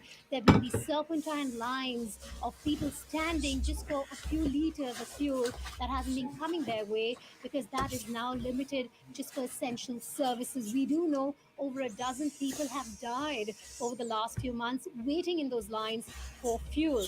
Now, what you're seeing inside the palace is a complete takeover by these people. They're very clear. There's this very, very popular chant against Gotabaya Rajapaksa, asking him to go. And they say, "Go, Gota, go," in that chant. And you can hear that reverberating through Colombo at this point in time. The police, they tried to control the crowds. They did fire tear gas, but that crowd was just so massive, Boris and Jessica, that it was very difficult really to push back, because of which they broke the barricades. They entered the presidential palace, and like you said, they even took a dip in the pool. So as of now, what we do know is that the inflation is over 54%. The fear is that this could go over 70% in the days and months to come. There is a political crisis, and these protesters are very clear. Enough is enough. We've seen more than we can. We need to survive the crisis. You're just pinning us down economically, and we won't have this anymore. And yes, Sri Lanka is in talks with the International Monetary Fund, but first they really need to get a debt restructuring program in order to get a bailout package from the IMF. But this political uncertainty, even with the Prime Minister offering to resign, is going to be making it even more difficult for the IMF really to cough up a bailout package for Sri Lanka. Jessica and Boris. The pictures are crazy. How many people was out there? Dang, they had monks and everything out there. Hey, shit. When it get bad, shit, it don't matter what shit from from shoot. I mean, shit. Even I'm sure even like there's rich people that's pissed off. Like people you think that shouldn't be or should like no big deal. They probably just more pissed off than the poor people. Because if you think about it, a lot of the poor people already know how to deal with or have dealt with, you know, having some lack, and those who's always had, those are the ones that gets more pissed off than anybody else. Let me read the caption. It says hundreds of thousands of protesters broke into the presidential palace in Sri Lanka. The country has been facing a food, fuel, and medicine shortage not seen in 70 years. The country declared bankruptcy only days ago. Shit. So regardless, they're gonna have to figure out a way to dig their way up out of that. And talking about IMF banks sounds scary as hell to me. Like they're gonna tumble right back into the same damn situation. What talking about, like fiat money? Well, being in debt, they're going to be in debt. They're going to make them pay, and then they're going to control what they get to spend the money on. Because if the people are like, "Oh, it's a revolution, so we want to spend money on education and make sure everything is good," okay, yeah, that's cool if y'all want to spend the money on that. But yeah, but y'all, we just gave you this loan, so we need y'all to pay this back within 6 months, and you can only spend the money on this, that, and the other. So go ahead and spend as much as you like on the schools and all of that, but you can't spend none of this money on that. Well, I feel like this because really, the argument is mismanagement of funds. You know, we'll pay back the funds if you if y'all make sure that these people get punished for their deception and maybe following what you said for them to do with the money the last time the country got money. So the the, the IMF, I mean, that's not even the bank of all banks. Like there's what was it I forget the name of it. I think it's BIS or something. But however, yeah, I think they need to have come up with a good argument and start trying to organize who's gonna. Because if they keep playing around and want to go swimming and playing around in the like they need to bring some order to this whole situation. Like don't be spending no weeks and like really, if the president is gone, like they need to be in there trying to all right, who's gonna replace the president? Who's gonna like they need to start getting to or trying to get some order. That way they can see that they showing some form of responsibility. But you know, Otherwise, somebody else is going to come in and just freaking organize it for them again, and then they're going to be right back in the same spot again. Yep. That's kind of sad right there. We were yesterday. We mentioned the Russian video, so I pulled that up. Yeah. I have it. Hold on, let me see. Let me Yes, find it. today. What's up, dudes? How you feel, man? Man, I'm good, bro. What's going on? How y'all? Doing pretty good, man. How about yourself? Shit, man, I'm pretty good. Out here weaving around this old traffic What around part of the this country open. you in? Oh, I'm in Texas. I'm up And here, man, Farmers Branch, right up here, just north of Dallas. Dallas. Yeah, I know Yeah, exactly where you're at. yeah, man. You still out there in that Midwest, East? Nah, well, I guess you could say I'm still somewhat Midwest. What's that? I'm not too far. Like, what is this? Haiti? I'm in Haiti, Oh, Haiti, Missouri. Missouri. Yeah, I know where you at. I know exactly where you Yeah. at. Man, Yeah. how's the heat been affecting y'all? That shit ain't making y'all have to get new tires or nothing. Bro, it's been like over 100 degrees in Texas. Nah, Nah, I'm keep good. good tires. You good. Yeah. Shit, and plus, like my AC is A1 right now, hmm so I've been Yeah. staying cool. Most of the folks that have problems with tires and the heat is people that's running like recaps and shit. if you keep your tires, this the thing about tires, bro. If you keep your tires properly aired up to the specifications that they have printed on the side of the tire, you usually don't have any issues. But when you run your tires low, you don't ever check the pressure in your tires. You're running them low. That causes that tire to get extremely hot, and then you have what they call rapid air loss, which is a blowout.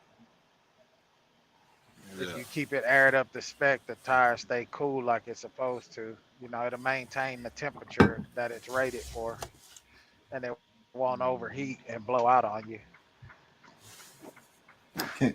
You saying all these technical terms and stuff. We're not gonna understand. We don't understand you. Speak English. Man, if Speak you drive, I'm gonna American. say it like this: if you driving a car and you don't check the air in your tires, then you need to stop fucking driving, because you a detriment to yourself and the general public who you driving around. Yeah. Because your steer tire blows out on you at 70, 75 miles an hour, buddy. You better hope God is there to take the wheel, like Carrie Underwood say, Jesus, Yeah. take the wheel. Most likely you Yeah. finna hit something. Or something Yeah, finna hit you. but most people don't, bro. Just think about the people that get up every morning and crank their car up and never pop their hood just to look at make sure their The overflow all coolant level. reservoir is good, make sure their oil is good, you know. Then they wonder, man, my engine locked up. I don't know why. When the last time you put oil in the motherfucker? When the last time you had an oil change? Just because you get an oil change don't mean nothing. It's hot. That engine running hotter, so it may burn a little oil. You need to pull that dipstick. Yeah. Yep. Your coolant, Coolant. waters. Yeah. Yeah. Let me play this. This is the clip we was talking about. We'll talk about it because I'm sure you're gonna have plenty to say. Check this out. Твоей новой жизни. Что ты знаешь о себе? На что ты способен? I don't know that. Твоей новой жизни. Что ты знаешь о себе? На что ты способен? Вопросы могут остаться без ответов, но разве ты сможешь узнать себя? Познать границы своих возможностей? К черту границы! А без боя нет победы. Но на самом деле, главный враг — это задача выследить врага, догнать его, превзойти, стать лучше, чем он. It begins in California with a little girl raised by two moms. I also marched for equality. I like to think I've been defending freedom from an early age. To marry my other mom. With such powerful role models, I finished high school at the top of my class. And after meeting with an Army recruiter, I found it. A way to prove my inner strength. I'm U.S. Army Corporal Emma Malone Lord, and I answered my call. What'd you think of it? Did you see what they did? Wow. It's really short. Yeah. Want me to run it back one more time? Yeah, that shit is a trip. Go ahead. That's a trip. I just had to play it just because we mentioned it in the other show, and like maybe the audience didn't know what the hell we was talking about. But you had the, gangster Russian dudes all in the snow and looking all gangster, and then the American army. They training underneath the ice. They don't bro. And then on the American side, she's all like, with these strong role models I have. All this, pride of you know what I'm saying? She's prideful, I guess you could say, for her naivety, because why you thinking your little cushy life is making you such a strong person? There's actually somebody training, so like willing to die in training to be able to fight any force on planet. But so wait, what about Hunter Biden? I'm sure y'all seen some of that stuff. And more of the videos, the Hunter Biden videos. Jimmy Dore was talking about it. It had me rolling, man. I was laughing so hard. Which at one? this shit. This was what the one from like 2 weeks ago. No, this is yesterday's Jimmy Dore. And because I saw the internet had been doing these comparisons of the old Joe Biden speech spliced with the video of Hunter Biden like weighing crack, and like basically saying, you know, because Joe Biden was like, yeah, if they got less than a quarter of crack, then they should go to jail for 5 to 7 years. So, anyways, Jimmy Dore was pointing out main the man Hunter hypocrisy. Biden. Now, people say, Jimmy, why are you beating up on a guy who has a drug problem? We all know that there, but for the grace of God go I. And I'm with you. I don't make fun of Hunter Biden for having a drug problem or being a crack addict. Maybe I make fun of him for filming a lot of it. Can you still make fun of someone for filming it? I think you can, right, Kurt? I mean, if not for the filming part, I want to hang out with him. I just don't want to be narked on by his laptop. That's right. He's this guy. He shows bad judgment. I want to eat a sandwich off a chick's head on video that I recorded. What kind of... Have you seen them? Yes, I've seen a lot. You know what? We should have had all those. The one where the girl has the bag over her head, the red bag over her head. What was that about? It's crack, man. Well, I don't want to spoil this great case, so.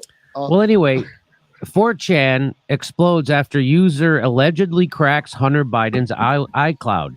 Can somebody tell this kid about two-factor authentication? Yeah, guys, you got to do that two-factor. Jesus. They can get into everything. Your phone. Yes. A user on 4chan claims to have hacked into the iCloud of Hunter Biden's latest iPhone, sending the site into a tizzy as users trawled through the data dump. Trawled? Yeah, trolled. I never saw that word or heard it. I heard Trolled for trolled. data. Trolling for trawled? I guess. Hey, It's Siri, probably- what's the definition of trawl? As a verb, trawl means fish with a trawl net or seine. Okay. Do you want to hear the next? No, thank you. In the post, the user said that they gained access to voicemails, videos, voice recordings, pictures, etc. of Joe. They also said they'd compromised on an iPad belonging to him as well. When told about the hacking, Biden said, 4 Chinese guys? Are you sure it wasn't the Russia guy? Dracula Poontang? We're making fun of Joe Biden's demented state. The news exploded on 4chan with posters attempting to find whatever they could in the data, which some allege include additional photos of Hunter using drugs. They do include them. Having sex with women and conducting lurid searches on porn sites. Okay. The frenzy is similar to the uproar over Hunter Biden's laptop, which was released in the run-up to the 2020 election and included information that detailed his dealings in Ukraine. Now get this line. Some of the data within it did not match up to President Joe Biden's denials about not being involved in his son's foreign policy. You know what would have been surprising? If it actually did match up. That would have been surprising. That would have been What kind of sentence is that? Some of the data that Joe's within denial perfectly fits what happened. Did It not doesn't. match up. Talks that way. His denial did not match up. So he lied about it, is what you're saying? Yeah, he lied about it. And whoever wrote this over at Daily Dot, is part of the corporate media that's owned by a handful of billionaires who ought to shill for Joe Biden. And that's what that line is. That's a funny line. Can you imagine writing that line? I can imagine the Daily Dot writing that line. I love how much like they really don't want to cover it, but it's just too good. Like you can't not cover even it. they gotta cover it, right? You just put a lot of allegeds, This iPhone release, however, is allegedly different from the data on Hunter's laptop. As they scoured the data, 4chan users thought they uncovered President Biden's phone number, which they claim Hunter had him listed as Pedo Pete. It's a perfect code name nobody will ever guess. While there's no proof to back that up, his code name for his father in his phone was Pedo Pete. You can't not cover that. While there's no proof to back that up, Biden did allegedly go by Peter Henderson in contact with his son. What? Joe Biden referred to himself as Peter Henderson when talking with his son Hunter? It's filmed like Tom Clancy novel. Wow. Okay. According to one unverified claim, 4chan users were sending the phone number allegedly belonging to President Biden memes. The White House did not immediately respond to a request for help. It's also unclear if the data released is real. Well, by the way, I'm going to show you the video of him weighing his crack. I don't mean to bury the lead, but I think I did. Let's get to it. Let's get to him. Let's get to him weighing his crack. Here he is. Who does this? Who videotapes himself weighing his crack? It's like the Richard Nixon of crackheads. Yes. Yes. The Richard, that's a perfect.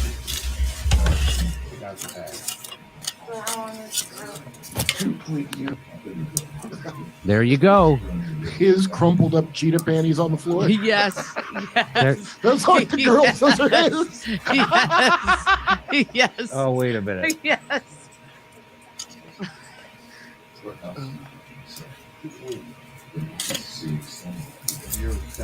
Without the bag. Without the bag. You talk about these? Those are his. All right. Now let's go back to why this is okay to make fun of him for, and why him and his father are pieces of it. Right? Why do you think it's okay to ridicule Hunter Biden and Joe Biden about his crack use? I'll tell you why. Here's why. If you have a piece of crack cocaine no bigger than this quarter that I'm holding in my hand, 1/4 of $1, we passed a law through the leadership of Senator Thurmond and myself and others, a law that says if you're caught with that, you go to jail for 5 years. You get no probation. You get nothing other than 5 years in jail. Judge doesn't have a choice. So why don't you demand that your kid gets put in jail for 5 years? Because you demanded every other person's kid get put in jail for 5 years for being caught with a little bit of crack. Now, he had way more than that, so he should probably get 10 or 15 or 20 years.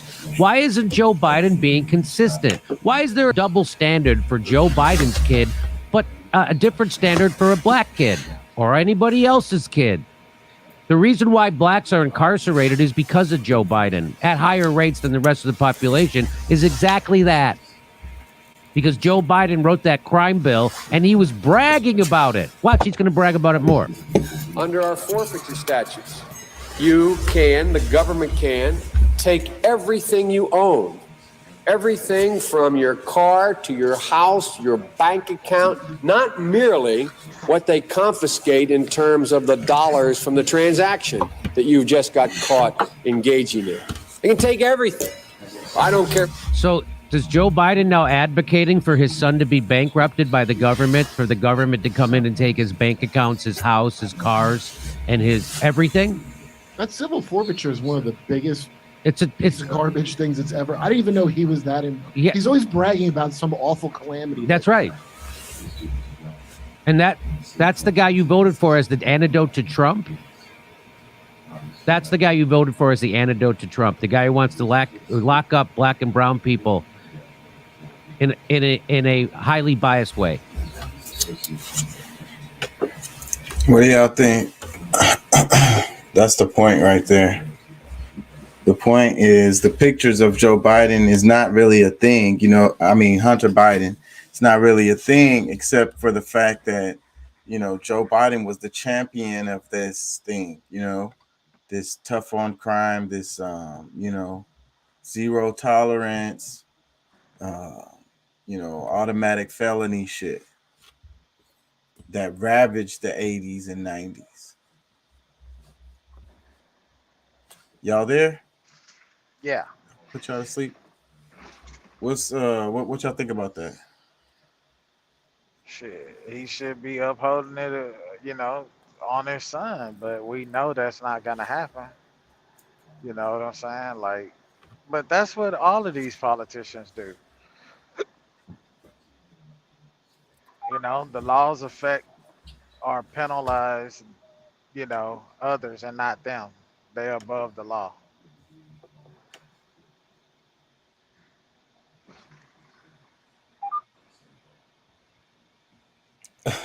One of the comments says he is literally the worst criminal ever. If he robbed a bank, he'd probably live stream it.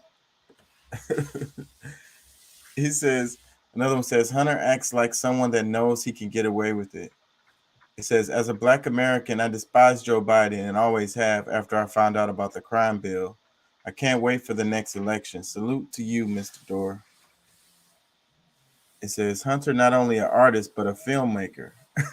Is there nothing this guy can't do?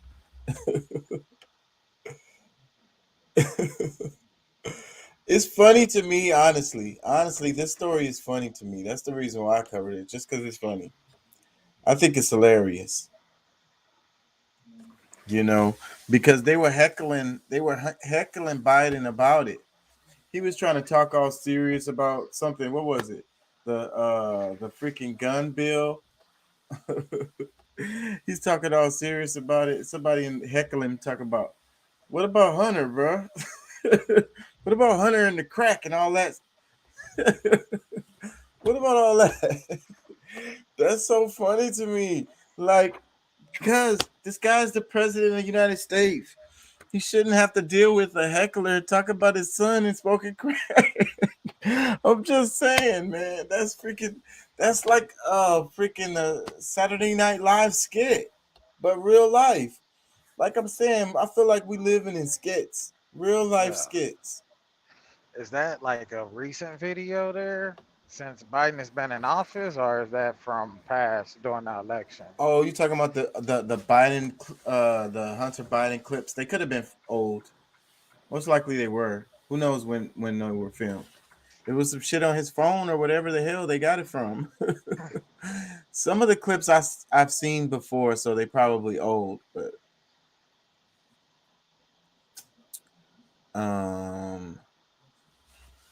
let me see. Hold on. Kind of losing track because that shit was funny to me. Fucking just funny.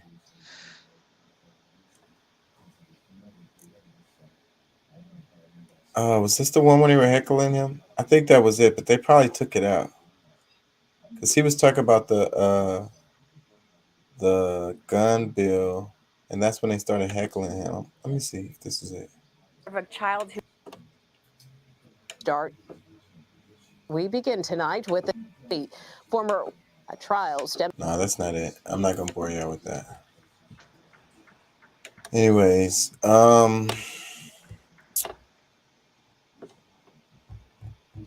give me a second. Sri Lanka, state of emergency in Sri Lanka.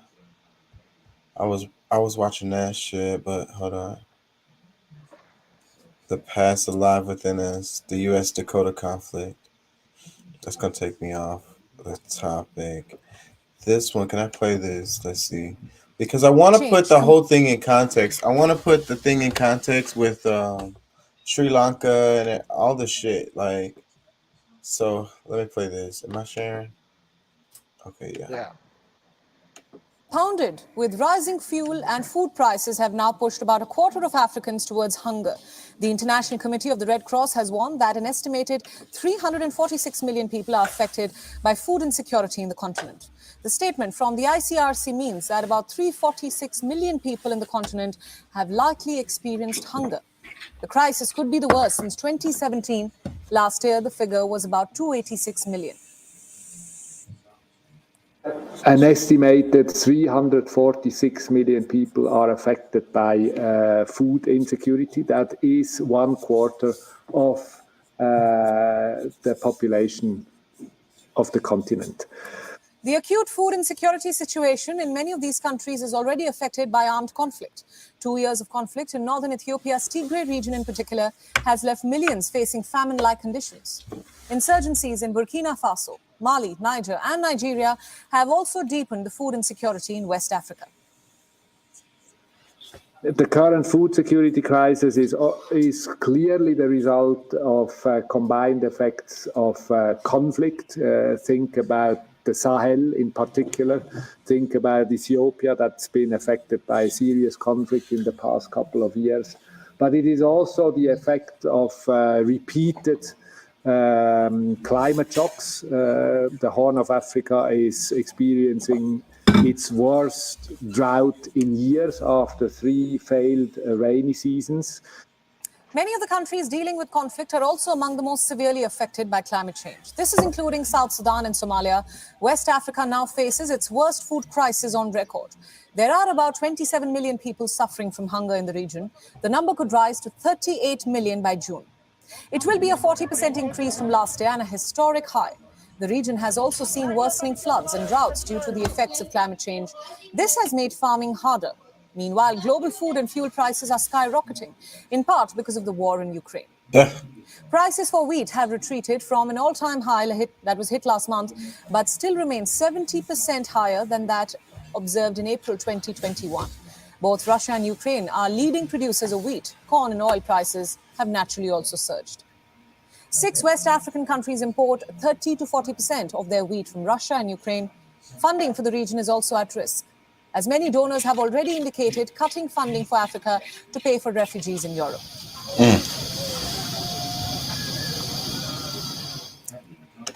They try to make it sound like it's an organic thing, like it's happening naturally because they be talking about the droughts and so forth and so on. But then you heard them say that, the main thing is the conflicts. Like the conflicts are not natural. Those are not organic. You know what I'm saying? What I'm trying to say is that, these people having food shortages wouldn't happen otherwise. There are outside forces at play. All of this stuff is connected. Hold on. Because it's like they're all saying the same story. How the hell can Ukraine be affecting Africa's fucking... So it's affecting United States food prices. It's affecting India food prices. It's affecting Europe's food prices. It's affecting Africa's food prices. Come on, man. That's really, really, really, really hard for me to believe, man. I'm sorry. There's no way. There's no way. Yeah, it's definitely BS.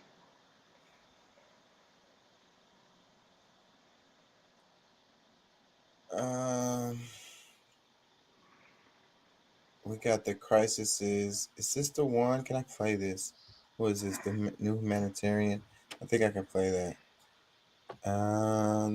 The nations are on the brink of collapse. Turkey, along with 7 nations. Okay, yeah.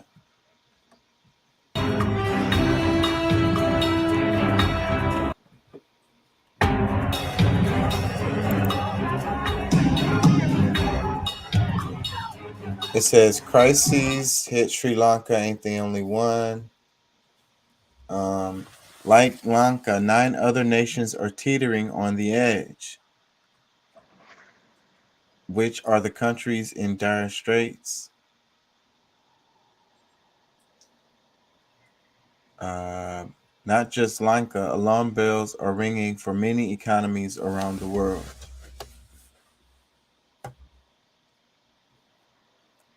(2022) per capita income in developing economies will be 5% below pre-COVID levels. Economic distress and debt obligations are fueling protests in many countries. United Nations data: about 1.2 billion people live in perfect storm nations.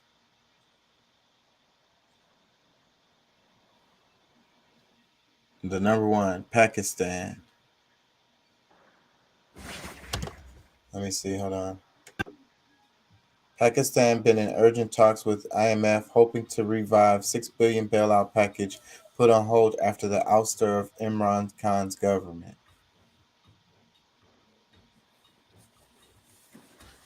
Soaring crude oil prices pushed up fuel prices, which in turn raised other costs, pushing inflation to over 21%.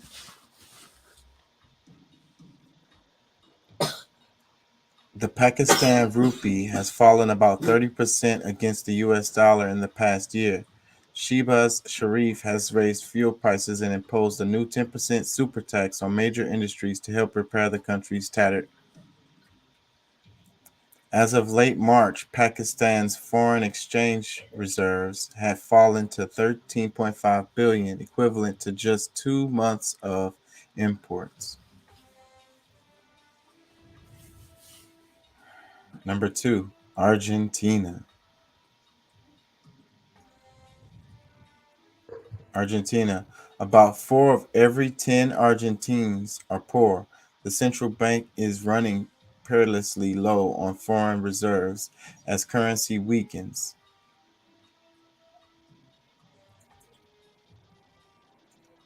Inflation is forecast to exceed 70% this year. Millions of Argentines count on soup kitchens and state welfare programs, many of which are funneled through powerful social movements linked to the ruling party. A recent deal with the IMF to restructure $44 billion in debt faces questions over concessions that critics say will hinder a recovery. Number 3, Turkey.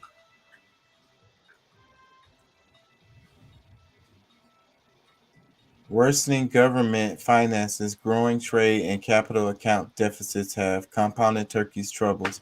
High and rising debt, inflation at over 60%, and high unemployment. The central bank resorted to using foreign reserves to fend off a currency crisis after the Belgrade lira fell to all-time lows against the US dollar and euro in late 2021. Tax cuts and fuel subsidies to cushion the blow from inflation have weakened government finances. Families are struggling to buy food and other goods. Turkey's foreign debt is about 44% of its GDP, an unsustainable level given the high level of government debt. Number 4, Myanmar.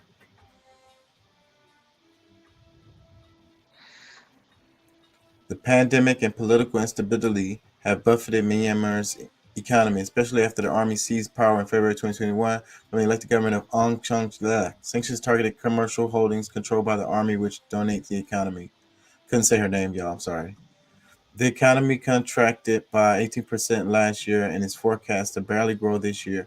More than 7 people have fled and been forced from their homes by armed conflicts and political violence.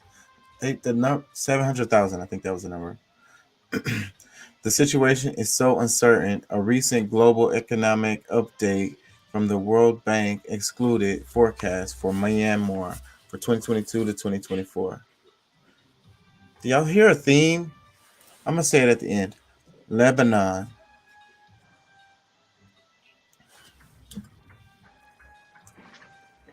Currency collapse, shortages, punishing levels of inflation, growing hunger, snaking quolls of gas, and decimated middle class. Lebanon suffered a long civil war, recovering hampered by government dysfunction and terror attacks.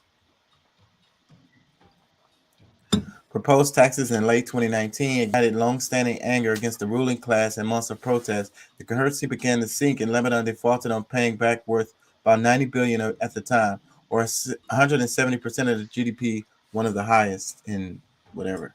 In June 2021, with the currency having lost nearly 9% of its value, the World Bank said that the crisis ranked as one of the worst the world has seen in more than 150 years. Number 6, Egypt.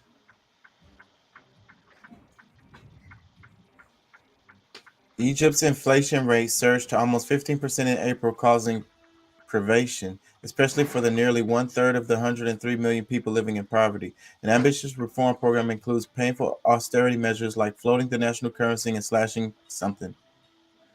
The central bank raised interest rates to curb inflation and devalued the currency, adding to difficulties in repaying Egypt's sizable foreign debt. Sometimes it goes slow, and the other times it goes fast as hell. Like, what the hell, y'all? Egypt's net foreign reserves have fallen. Neighbors Saudi Arabia, Qatar, and the United Arab Emirates have pledged $22 billion in deposits and direct investments as assistance. Number 7, Laos.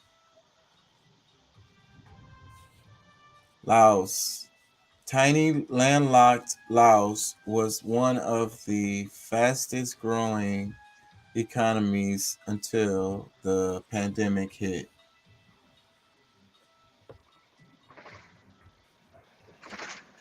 Debt levels have surged. Laos is in talks with creditors on how to repay billions of dollars worth of loans, an urgent issue given the country's weak government finances. Why is it an urgent issue? I'm going to get back to this. Laos' foreign reserves are equal to less than 2 months of imports. A 30% depreciation in currency has worsened woes. Rising prices and job losses due to the pandemic threaten to worsen poverty.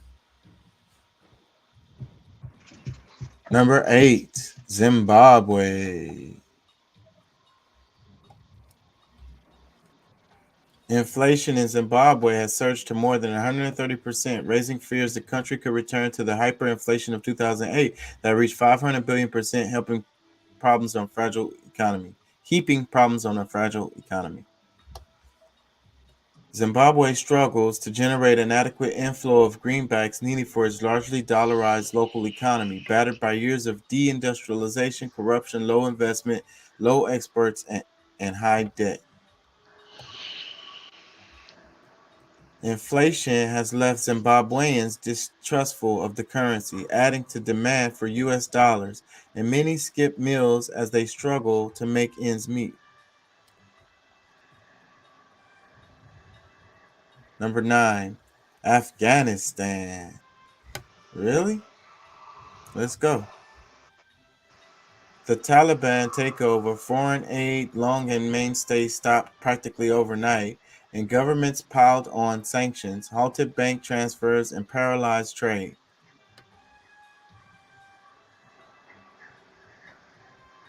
The Biden administration froze $7 billion in Afghanistan's foreign currency reserves held in the United States.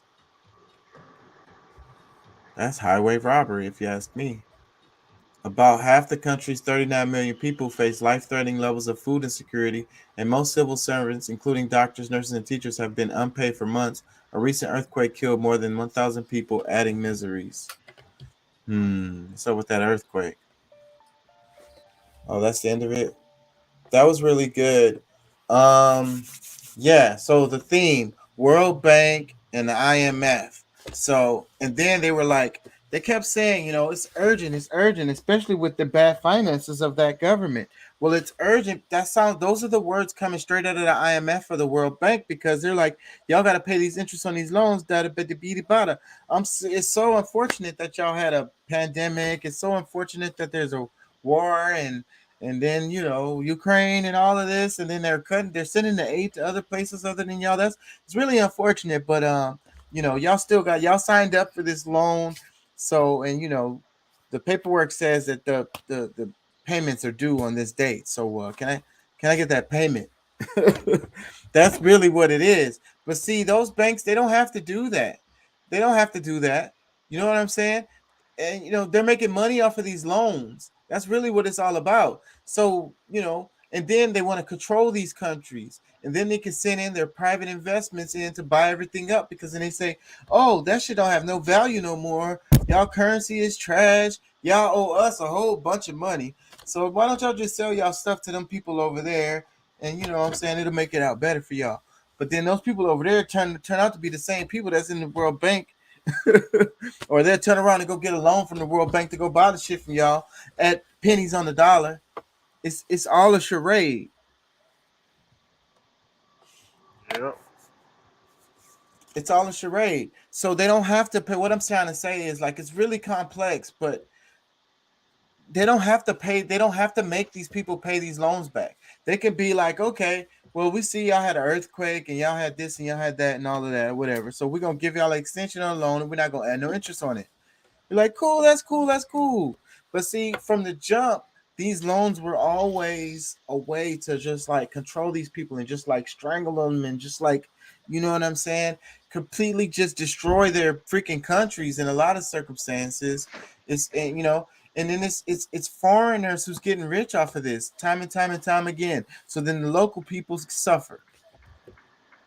And then what I'm saying is there's a global thing that they're happening. Like we've been talking about the pinch being in. The pinch is in globally. You know what I mean? So and then a lot of these people are pushing back, like the Sri Lanka people, but they're just showing all of these countries that are, they said, going along the Sri Lanka way.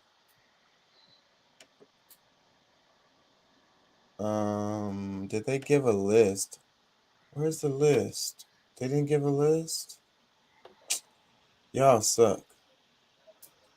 Oh wait, there is a list.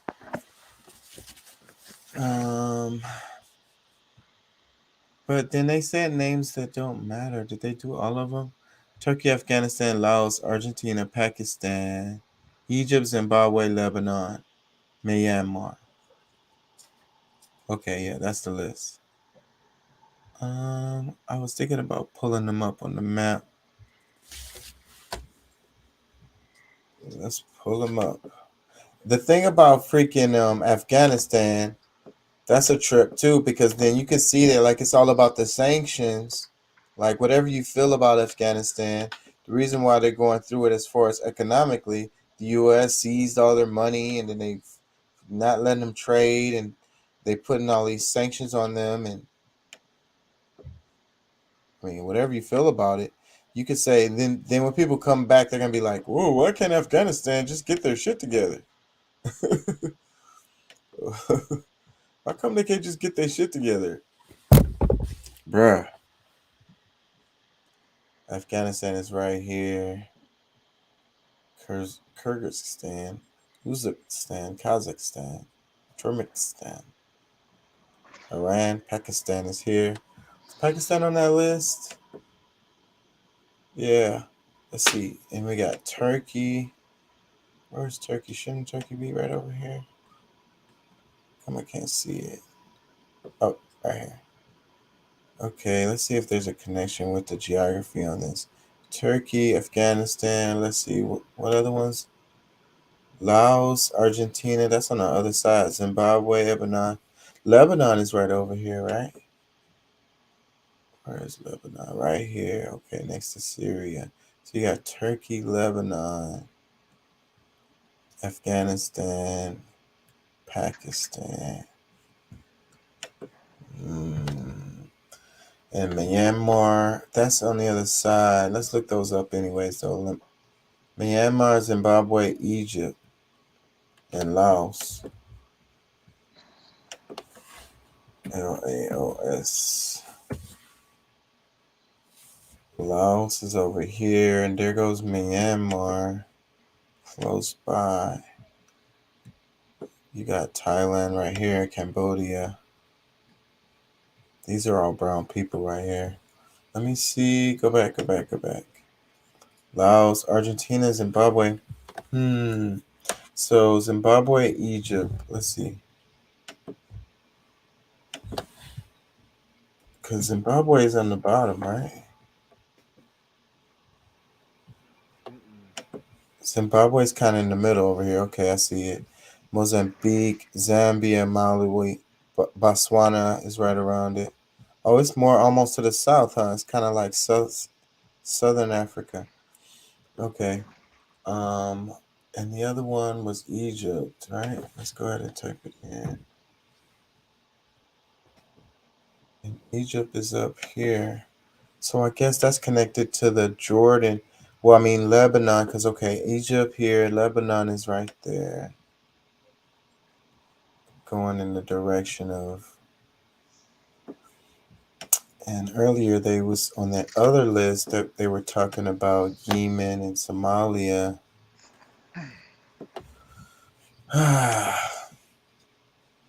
I'm rambling. What y'all think? Man, The connection, the global connection of all this shit. yeah, I mean everything that's happening was intended. It's all intended.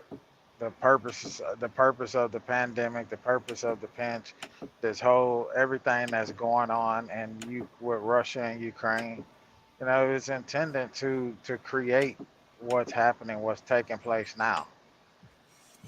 I thought. And Go ahead. I thought I was sharing screen when I was doing the map, but I wasn't. Oh well. Go ahead.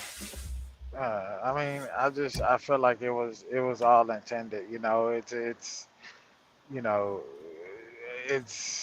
at the end of the day, bro. The whole system needs to be the foundation of this current system needs to be stripped from underneath it, tore down, and built back up the right way. We need to get back to the basic, you know, core values. You know what I'm saying? Like it's wrong. Everything that's happening here globally. It's all about greed and what the people in power believe that the world should be is under one world order, and it should be their way, not the way of the human beings. It should be their way. You know. Not Yeah. only does it go to that, bro, it goes to just about pretty much the way I see it. And it even goes back to you being a small business owner. You start having that's just like with the trucking industry, the way the regulations come down so heavily on the trucking industry. You start seeing a bunch of little companies popping up all of a sudden, laws change, there's these regulations put in place. It's about the people that are in power stand in power. They don't want you to come up and get rich the way that they got rich, and they're doing it around the world, and they're wanting to keep people poor, dude. Like they want to keep people poor. They want to control the narrative. When you're poor and you have nothing, you know, you fall for a lot of things. That's how they create and keep the division amongst people. Yeah. Yep. Everything that they're doing is crumbling. Even at the southern border, the way that they were trying to get, oh, we need to let, the Hispanics come over and this and that. And then they see the shit is not going in their favor. The southern border, the whole Rio Grande Valley, bro, has turned Republican. They're not voting for these people that are fucking people over. Like it's just these are all planned things, and you know, it shouldn't be a shock to people. Like instead of it being a shock, just try to somehow band together and fight against it. But at the end of the day, when you fight against it, there will be casualties along the way. But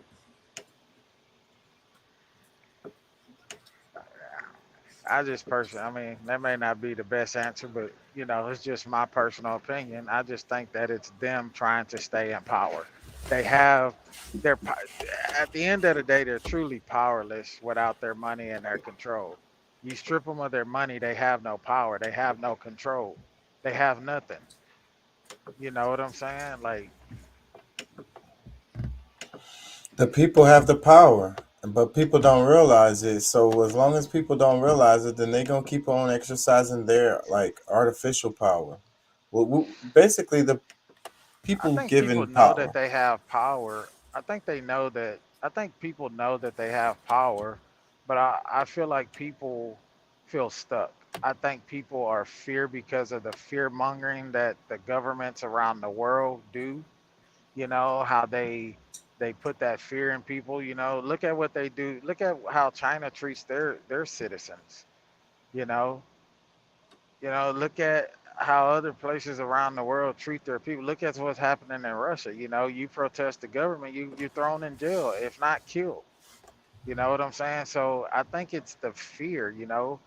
People in fear, like, hey man, yeah, we know that we have the power, but I think you just have people that are in fear because of what the government push. You start fighting back against them, then you see it on state and local levels, bro. You see it in the law enforcement levels.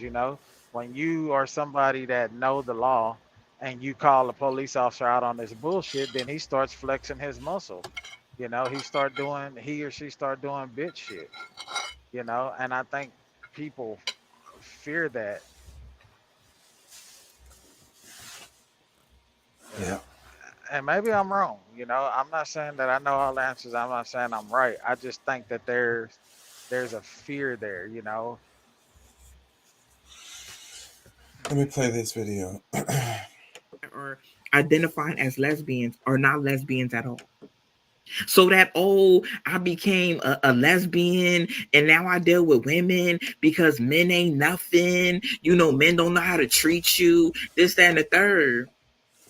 No, you started identifying as lesbian because you were experimenting in their community. You started identifying as lesbian because you were out of options. You came and you identified as lesbian because you were played out amongst men. Be real. Because a lot of y'all are not lesbians for real. Y'all will go inside of the gay community, experiment with a woman while still sleeping with a man. That's not a lesbian. I said what I said. And my name is Shalakemia. How does having a bunch of kids and then come out and identify as lesbian, how does that work? But what I do want to add is that some women that are identifying as lesbians are not lesbians at all. So that, oh, I became a lesbian and now I deal with That women shit. because men ain't nothing. Men. Go That's ahead. the What you same got to shit say? everybody. Oh, nothing. I don't even find like it's like the old record that's on repeat. Yeah. Yeah. Uh, at the Uh, end of the day, bro, let the people be what the fuck they want to be. We have no control over that. We don't judge. We don't have no heaven or hell to put them in. We don't have no. My thing is just don't bring that shit over here. Keep that shit in your circle. You do your thing. I'm not judging. Hey, man, you are who you are, and that's what it is. Keep that shit over there. She had I, a bunch of kids and now she want to be with a woman. Then hey, maybe she feel like she'll get treated better. I don't fucking know. I don't really give a fuck because it don't affect my life. yeah. I think that the Be who women you are the want to ones be that's and be who losing. you are. Yeah. Yeah, but I think I think women are What they losing need to though. stop entertaining that shit. Stop it. Yeah. Stop entertaining women teasing each other in the nightclub, dancing all on each other and smacking each other on the ass and acting like they gonna kiss each other Cause and they shit. Stop lone, cause toying around and playing they with that shit, single, bro. they lonely, they act some kind of way to every time some dudes approach them. They can't handle no kind of relationship because they're not willing to be honest, they're not willing to be truthful, they're not willing to compromise. You know what I'm saying? And then the internet tells them, just go ahead, girl, just go have fun with your girls. You know what I'm saying? You got your car, you got your degree. You know what I'm saying? You got your job. You good. You don't need no man. And then they pretend to be gay, not gay. They just freaking lonely as fuck. Just lonely as fuck. Nigga, it get lonely, bro. It get lonely. It get lonely. You can have all the money in the world, bro, but eventually you gonna want some type of companionship. And if that's what you want, just a companion. You don't really want a serious relationship. You just want somebody that y'all vibe together. Y'all work well, go taking trips together, hanging out. You help me, I help you. You smoke my weed, I smoke your weed. my back, but we chill. You know what I'm saying? When I ain't had a nut in a week or so. Look at, we do our thing that way. Then just be there, bro. But you don't, They don't even men want to and act women, right you don't have to enough. downplay each other. Like we They know, don't want to we act know right it's enough for bullshit that. ass women out here. We know it's bullshit ass men out here. Well, you got some, bro. I can't say that you have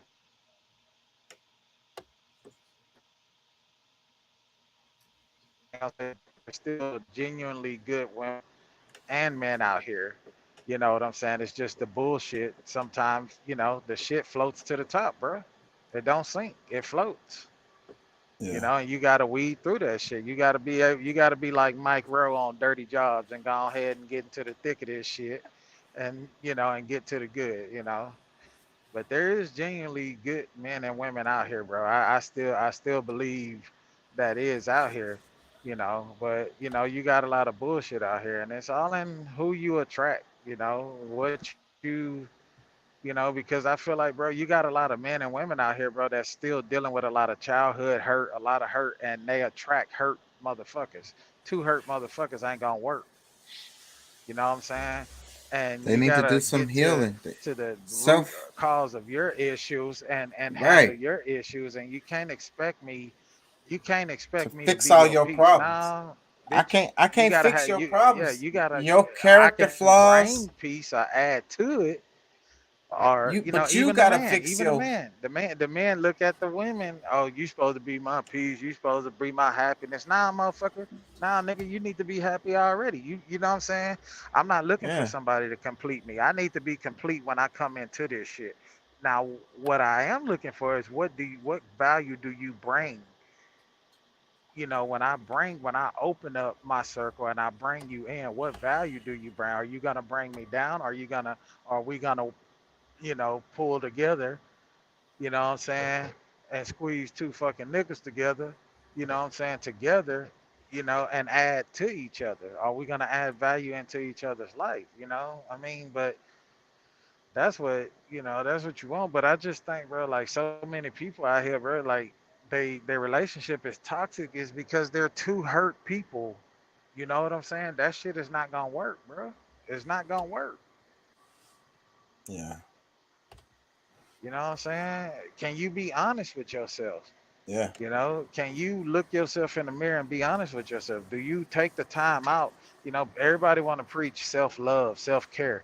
Motherfucker, self-love, self-care is sitting down, meditating, breathing, and trying to figure you out and understanding you and get to the root cause of your pain and your hurt, and try to And get through it, whether it re- takes counseling. evaluating yourself, being Yeah, critical of yourself, trying to improve yeah, yourself, trying to see yeah, what you did wrong, what I did wrong, like what did I do wrong, what did I say wrong, how can I improve, how can yeah. I And communicate better.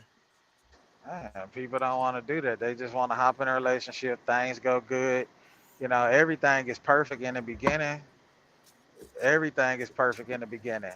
But what about when you hit that first fucking argument? That first argument, that first argument is usually dragged the fuck out. You know what I'm saying? Like, you know, like, like be honest with people, bro. People are not honest, like be honest. Like let them motherfucker, hey man, you piss me off. I do have a little bit of problem. Sometimes, I may say a little, my mouth get a little out the way. You know what I'm saying?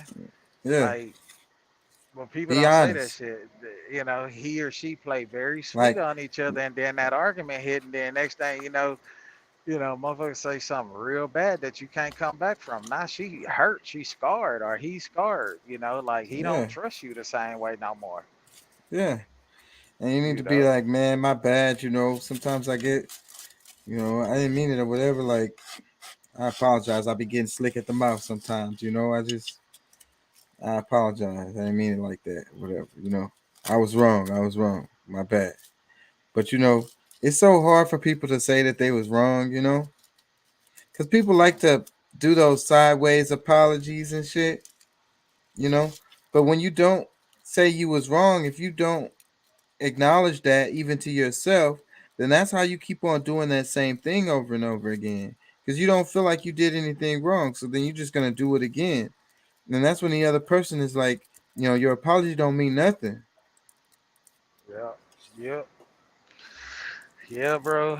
So, but yeah, man, that whole issue with this issue with global, people and famine, dude. Like I say, man, I truly feel like the ones that are in power, they want to stay in power, and you know, you know how it goes.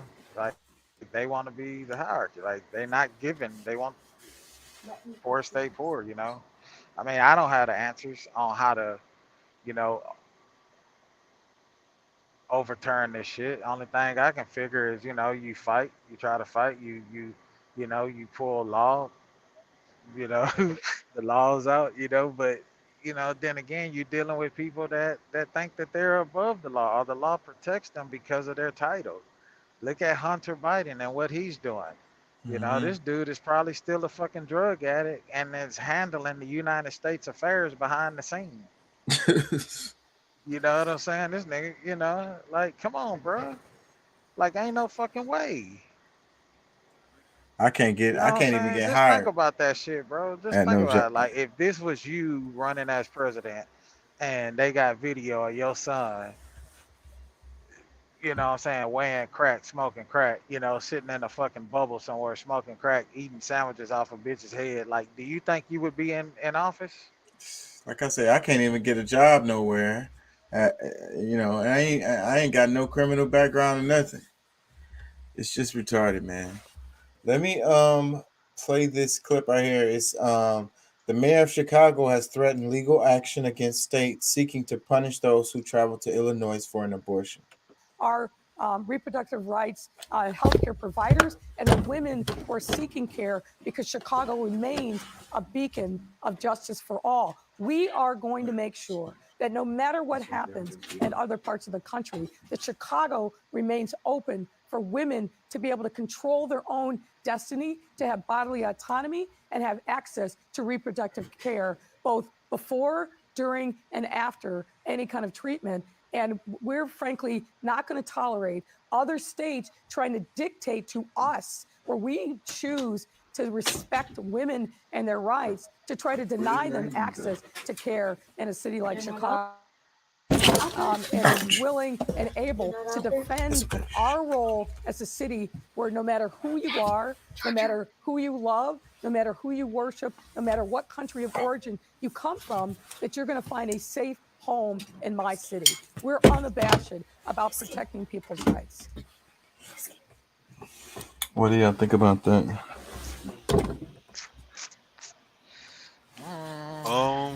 Bro. Well, I mean that the whole abortion thing, of course, is sensitive, but it just kind of like, I guess lately it looks more like a seesaw of politics. It's like, Yeah. okay, there's some that want, like, let's just say if there are new people who they you know Let they're me let leaning me ask y'all towards. this. I want to pose this question, bro. Like with the Roe v. Wade, right? With the Supreme Court throwing that Roe v. Wade out, okay, and they put it back in the hands of states. Do you feel in some type of way that gives people more of a chance? Because like just kind of having somewhat of an understanding of how the Supreme Court work, like us as citizens, as women, you don't truly get to vote on that, whether this, you're for this or against this when it's in the federal hands. But with them throwing it back into the state's hands, like, you being able to vote, send letters in, there could be people sending letters and writing, things of that. I mean, is that more of a level or fair playing ground, or the Supreme Court justice shooting it down basically strips the women of their rights? No, I think it just creates a battleground. And see, just like what she's talking about right here, we're gonna protect them here, whatever. So then it's like state versus state. You know what I mean? This state feels this way, that state feels this way, and then they're fighting about it. That's gonna lead to more and more and more fighting. I was just wondering about that. I was just wondering, like, if it just gives you, like, say, like you live here in Texas, Texas, and like you know, your congressman for your county or whatever, you submit, enough people submit and a deal, in writing and see what. I mean, I don't know. I was just wondering about that. Yeah, I mean, in theory, it sounds like it's better. It does. I agree with what you're saying overall, but in practice, it doesn't work that way. I got you. It just don't, and it's just gonna lead to more and more fighting. It needs to be a subject that needs to be done. You know what I mean? The argument needs to be, over or whatever, so people can just get on with their life one way or the other. Yeah, I That's got what I think. you. Yeah. You know, um, people moving outside of the United States or moving from state to state. You know, they were saying that I was watching a video. He was talking about like economies of certain states are going to be affected by these, in weird ways. Some companies are going to want to move because they can't recruit enough staff, or, well, just weird, secondhand implications from this. I think it's going to affect the economies of some of these states, and some other states are going to be making money off of being like a abortion destination place and shit like that. Yeah. Did I I mean, if you cover? wanna if you wanna move to Chicago or move to Illinois, shit, be my guest. I don't. I stay my ass right here in Texas. I done been around Chicago enough. Nah, I live on the outskirts of Illinois, somewhere around Illinois. But go to Chicago. Because if you do go to Chicago and have an abortion and come back to a state where it's illegal, your ass is going to jail more than likely. So you might as well go ahead and get ready to set roots there. I would assume. Just move there. Don't come back. Shit. Yeah, just I mean, and I don't I'm not saying it maliciously. I'm just saying so that you're not thrown in jail for having what, is your right to do if you choose to do so. Because that's ultimately what's gonna happen. You go somewhere like Chicago, Illinois to have an abortion and or the only other way I can see around it is that you don't announce that you're pregnant. You take several in-home pregnancy tests, and you take your ass out there, without telling anybody. Or I don't know, bro. I don't know. It's just Did y'all see the footage leaked from the Uvalde shooting? I talked about it at the beginning of the show.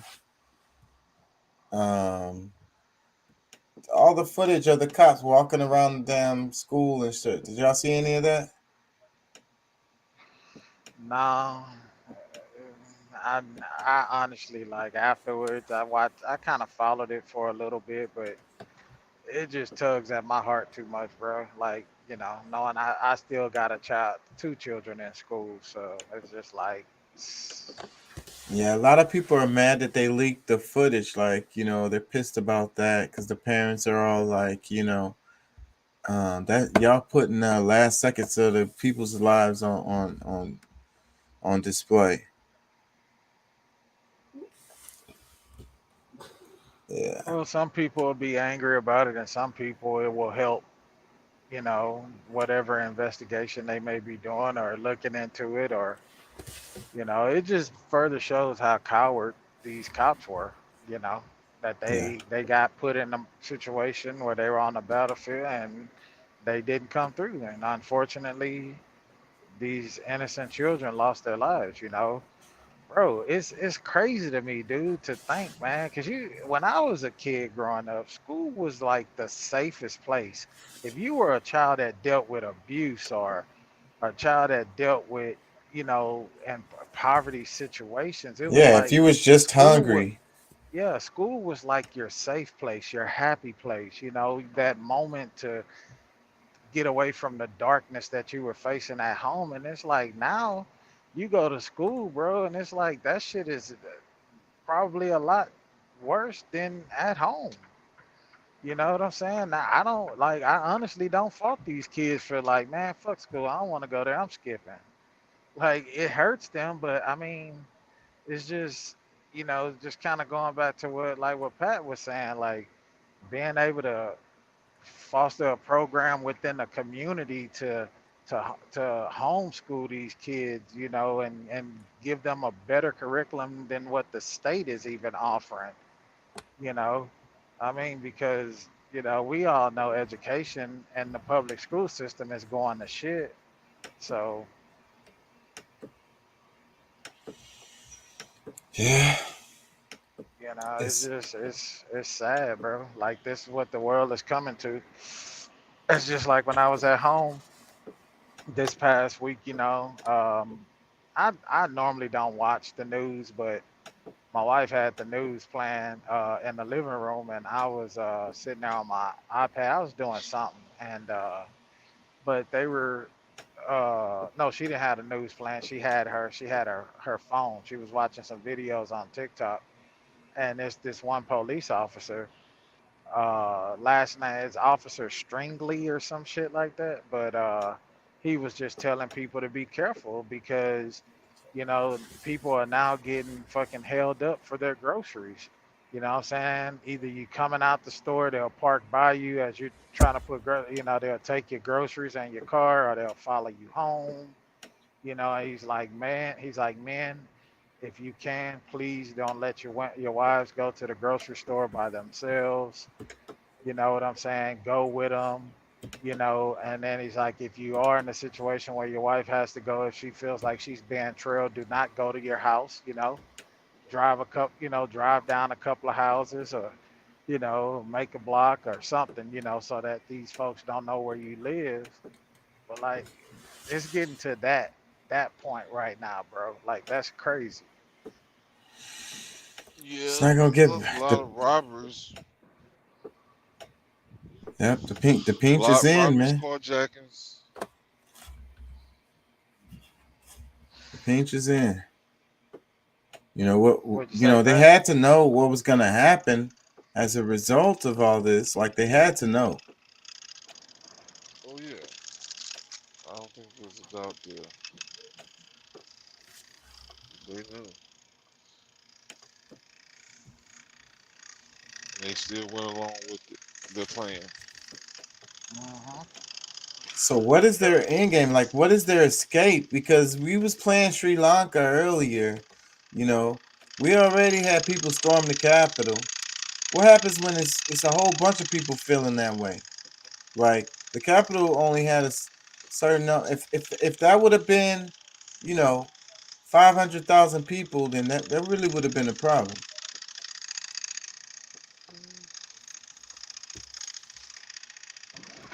Well, they taking turns. Oh, you done? All right, no shit. I'm going in and get my swim on too. What is that noise? It's a weird noise. Oh, it's a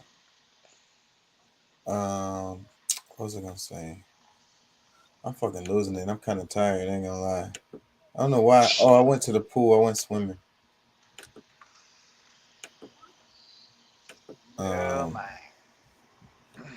But yeah, they knew this shit was gonna happen, bro. You wouldn't be surprised if they. You would be surprised. I wouldn't be surprised if that's what they want. They want people to get to that point where motherfuckers start. It's the wild west. Motherfuckers just yeah, walking Yeah. around, just shooting and killing each other. That's yeah. really what they Well, want. well, no, 'Cause- no. Yeah. Well, I think they want to be able to have a reason to send in troops. Mhm. Against And against their own people. yep. Yep. Yeah, that's what they want. They want the National Guard. And you leaving your neighborhood, you got National Guard right there. They got to scan your fucking badge. Where you going? All right, we're giving you an hour and a half to get back here. Everybody on lockdown, under curfew.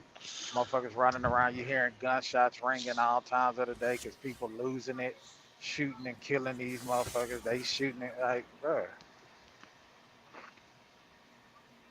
they want you to serve. Their plan is not working, so they want us to all succumb. They're trying their best to make it difficult, and they're doing a little bit at a time.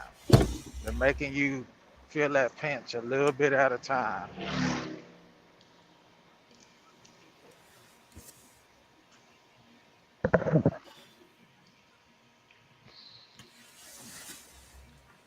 You feel me? Like that's what they want, bro. Hold on.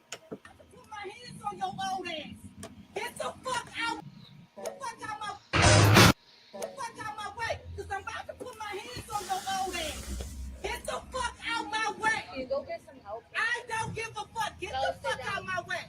Sit down. It's all motherfuckers like you, and then y'all wonder why black people act the fuck up. Because you white bitches think y'all got it all. But you got the right motherfucking one, bitch.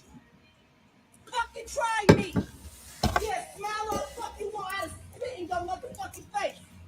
You better back the fuck up. And what? That's a threat? Is that a threat? What? Listen, what the fuck is about listening to you? You walked and you told your wife to go find a seat, and you took it upon yourself to turn the fuck around and get in my motherfucking face. Now if I could put my hand on your own ass, get the fuck out my face. Yeah. What? What? That's all you need. That's the goddamn word. Get the fuck out of my face. Get the fuck out my face. This man is assaulting her. What's wrong with you, motherfucker? Get the fuck out my way, because I'm about to put my hands on your old ass. Get the I saw this clip earlier, so now it came out with a little more context.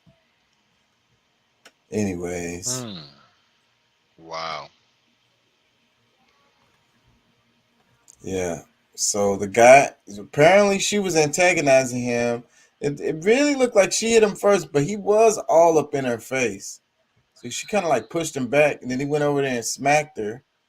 And then she gave him a nice Well, little. I mean, that is assault. Like I mean, he may not have swung on her first. I really don't care, but somebody like that's a threat right there. Like the way he's his pose. Shit. Yeah, because like if somebody says get out of my face, then that means get out of their face. Right? Right? I mean, I think it was a fair warning. So if somebody tells me to get out of their face, I'm finna move around, bro. I'm not going. Okay, all right. I guess I was too No, close to you. unless I'm really looking for the smoke. You know what I'm saying? I don't think that's. I see, and that's the thing. His old ass think he ready. You know what I'm saying? Man, I can't watch shit If like that woman no more, was bro. able to, That shit had me clenching my teeth, bro. Like I want to knock a motherfucker out, dog. That's why I don't watch that shit. Yeah. That shit make me angry. Especially being on the road like that, nigga. Somebody come up on my wife like that, bro. Like, nah, like, nigga, like, on my child.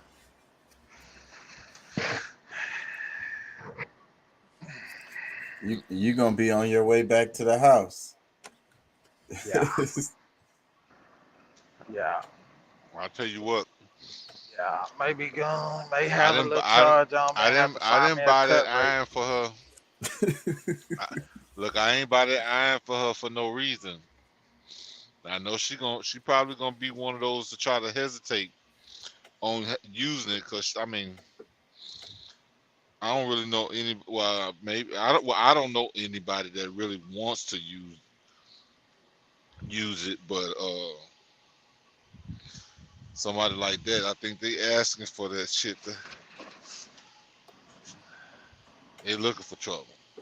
Yeah, them At that motherfuckers, they point. smart, bro. They want you to hit them first because then they can say, well, I got assaulted first, but she Yeah, I pushed mean him that's and fine. then he slapped her. That's a greater force than what she used against him. So, you know, that's how the law works. You supposed to admit the same force that was given unto you. Now she, But if she said, somebody says get out of my face, Yeah, you're I, within my boundaries. Like you're in my space. Like move, dude. Like, and then that's a woman, bro. That's a yes, woman. Like, that's a oh, and you say it repeatedly. It's like a repeated request. You know, you're in my space. I would prefer that you wouldn't be this close to me. Can you please remove Shit, I think old yourself? boy, his wife, after everything happened, I think his wife was like, "Motherfucker, you got knocked the fuck out." mhm. 'Cause Yeah, because I was laughing at that clip earlier today because she whacked that dude and his neck was all. They didn't play the rest of the clip. He tried to get in through the door and she grabbed him. She wasn't done with him because she was hot by then. He tried to get into the door. She pulled him back out there. Like, it's pretty funny. Let me play this. Desse novo tempo, essa arma é a nossa voz, as nossas alianças. Okay, I'm gonna read it then. It says, "Now we need human beings to stop fighting with weapons, Patum, to be heard. Your weapon is your voice. Your weapon is your love. Your weapon is your humility and patience. These weapons that destroy, they do not create. Nothing comes that just to serve to destroy. No one is not. When someone dies, nothing changes. We need to battle with different weapons. Use new strategies. And the strategy of this new time, that weapon is our voice, our alliances." That's nice. mm-hmm. I like that. You should have played that one before the last one. Yeah. It's the randomness of the universe. Rob Zombie got a new movie. I would totally play that trailer, but probably would get in trouble. I'm a fan of that guy. His movies. He makes good stuff. He's so. Y'all ever saw the movie House of a Thousand Corpses? I don't watch that shit, bro. I told you, I don't. It's so demented. It gets into I, your head. That one is sick. And I love horror movies, it, but that one pushes the edge. It's so sick. yeah. Mm-hmm. It's And people be mentally. wondering why they fucked up. It's so that movie is demented. Yeah, you ain't gonna be the same after watching it. Ain't gonna lie. It's stuck in my mind for But back in the days, I used to read about serial Deuce. killers and stuff. Mhm. Yeah, what's up, bro? What'd you say, Pat? Uh oh, you think I was asking you? Do you watch horror movies like that? Nah, not really. Nah, I don't. Yeah, I don't y'all really. I missing. don't really. I don't really Oh, do it. Nah, Y'all missing out. and he's breaking up for me. Yeah, I'm Deuce still was breaking breaking. up. Yeah, Deuce breaking up a little bit. She's probably driving through a freaking satellite. Man, I like the horror stuff, man. I read horror fiction, and that's like it's even worse when you read it because you're imagining it. That's scarier than a movie because it's in your head. You can't get out. You can't turn the, you can turn the movie off. You can't really turn it off when it's playing in your head. I like it though. I think it's the spiritual side of me, the religious side of me, and I feel like people are real, the real true humans. You see them when tragedy. Because I was talking about that sometime with somebody at work, and it's like all of the racist stuff, all the sexist stuff, or LGBTQ stuff, or whatever, all the hate, that should be right out the window when really, really bad stuff happens. Like, it's an earthquake, it's a hurricane, or you know what I mean? The building is collapsing, it's a fire. People don't think like that no more. And then they just be like trying to help another human and keeping them alive. You know what I'm saying? And even risking their own life to do it. So what I'm saying is like I like the zombie stuff because that's when you see how humans really are, but you also see how horrible humans are too, because the zombie movies let you know, like when there's no more law, when you don't have the police to come, then people are going to behave differently when the police is not coming, and the really really ugly sides of us will come out. So we're not worried about being, and then you're kind of like alone and secluded too. So that's another factor that allows people to just like let their worst come out.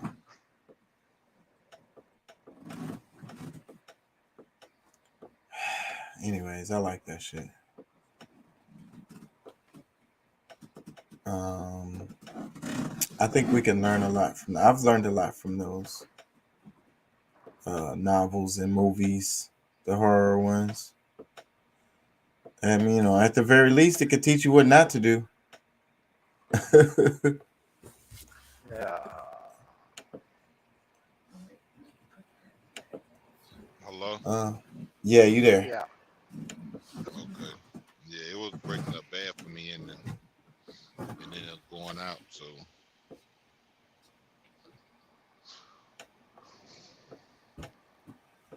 They love to advertise all the really horrible stuff, like, but I ain't gonna lie, I be having a hard time looking for positive stuff to cover.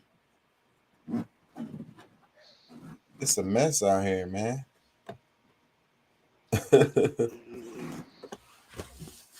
um, Artificial intelligence and algorithms, pros and cons. Can I play that? Google, Facebook, Amazon, the rise of the mega corporations. This was really interesting, but it's a long ass video. Because it's showing how they're monopolies and stuff, and how they be benefiting from. Because one of them, Amazon, one of them completely just benefited from like a disaster happening. Like there was a nobody before that, and then afterwards they was a somebody. They talked about BlackRock coming along when after Obama and bailed out the banks and shit. This other one, the past is alive within us, the U.S. Dakota conflict, and they talk about how they did with um, Aboriginal Americans. It says UN urges world to ignore East African drought and hunger crisis. So it's like they mentioned it in that other video where like they're bigging up the Ukraine crisis so much that a lot of the humanitarian aid is going that direction and not in other countries.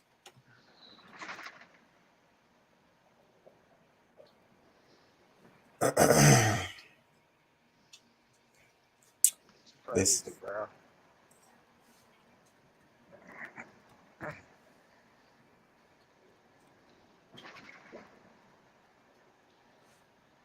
programming a nation. Hold on. I can't play that. Global food crisis, Sri Lanka, Argentina, soars inflation. We kind of talked about that. It says countries around the world are grappling with a spiraling energy crisis.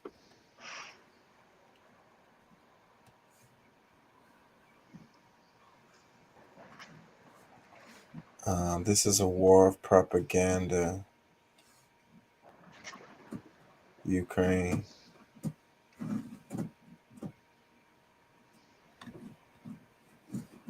It was a Democracy Now! That was really good because they cut him off short. I remember when I was watching it, but I don't know which one it was. They cut that dude off at the end because he was telling some shit they probably wasn't supposed to be. They didn't know he was gonna say that shit. what? I don't remember which one it is. I'm looking for it right now. I can't find it. It was a Democracy Now! Piece, and they was interviewing this guy. I can't find it. Oh, is this it? I think this is it.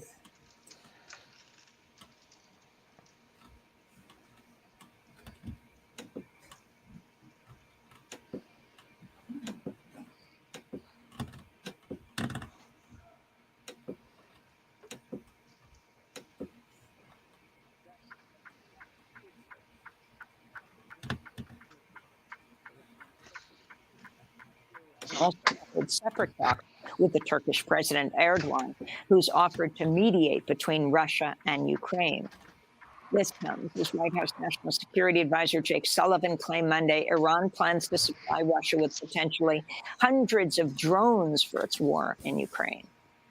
More information indicates that the Iranian government is preparing to provide Russia with up to several hundred UAVs, including weapons-capable UAVs, on an expedited timeline. Our information further indicates that Iran is preparing to train Russian forces to use these UAVs, with initial training sessions slated to begin as soon as early July. It's unclear whether Iran has delivered any of these UAVs to Russia already. Sullivan vowed the United States will continue to sustain its defense of Ukraine. His comments come after the Pentagon on Friday authorized another $400 million for the fight in Ukraine. This brings the total U.S. security assistance to Ukraine in the last 3 weeks alone to $2.2 billion. Under President Biden, the U.S. has committed at least $8 billion overall to Ukraine. For more, we're joined by Joe Loria, editor-in-chief of the independent news outlet Consortium News, also a former UN correspondent and investigative reporter for the Wall Street Journal, Boston Globe, Sunday Times of London. Welcome back to Democracy Now!, Joe. If you can start off by talking about the latest situation in Ukraine and what you think is missing from the mainstream news coverage. Oh, there's plenty missing. First of all, thanks for having me on to talk about this, Amy. Plenty missing from the mainstream media coverage of this from the initial part of this invasion until today. Mostly we have seen reporting in the corporate media based solely on U.S. officials or Ukrainian officials. So we're getting only one side of the story. And obviously that's pretty much journalism 101, that there's more than one side of the story. So American and European audiences have been fed the idea that Russia has been failing in this war and that Ukraine still has a chance to win. But I think we're starting to see the reality seep into the reporting. When you've got somebody like Henry Kissinger saying that Ukraine is going to have to make territorial concessions, when the Pope says that NATO was barking at Russia's door, we start to see that, in fact, it wasn't the simple story that we're being told every day. And the reporting on the ground is very difficult. We shy away from it because both sides lie in wars. When both sides admit an event happened, and then you can pretty much be assured that it happened. And now there's pretty much a consensus emerging that Russia is close to taking all of Donbass, which was their initial aim in this war. So we're starting somewhat to see that kind of reporting, but still we cannot trust what the Western media is reporting. We cannot trust whatever the Russian Defense Ministry says necessarily either. So I think that we have to hope that the mainstream media will begin to take a more balanced view, but I'm not holding my breath about that.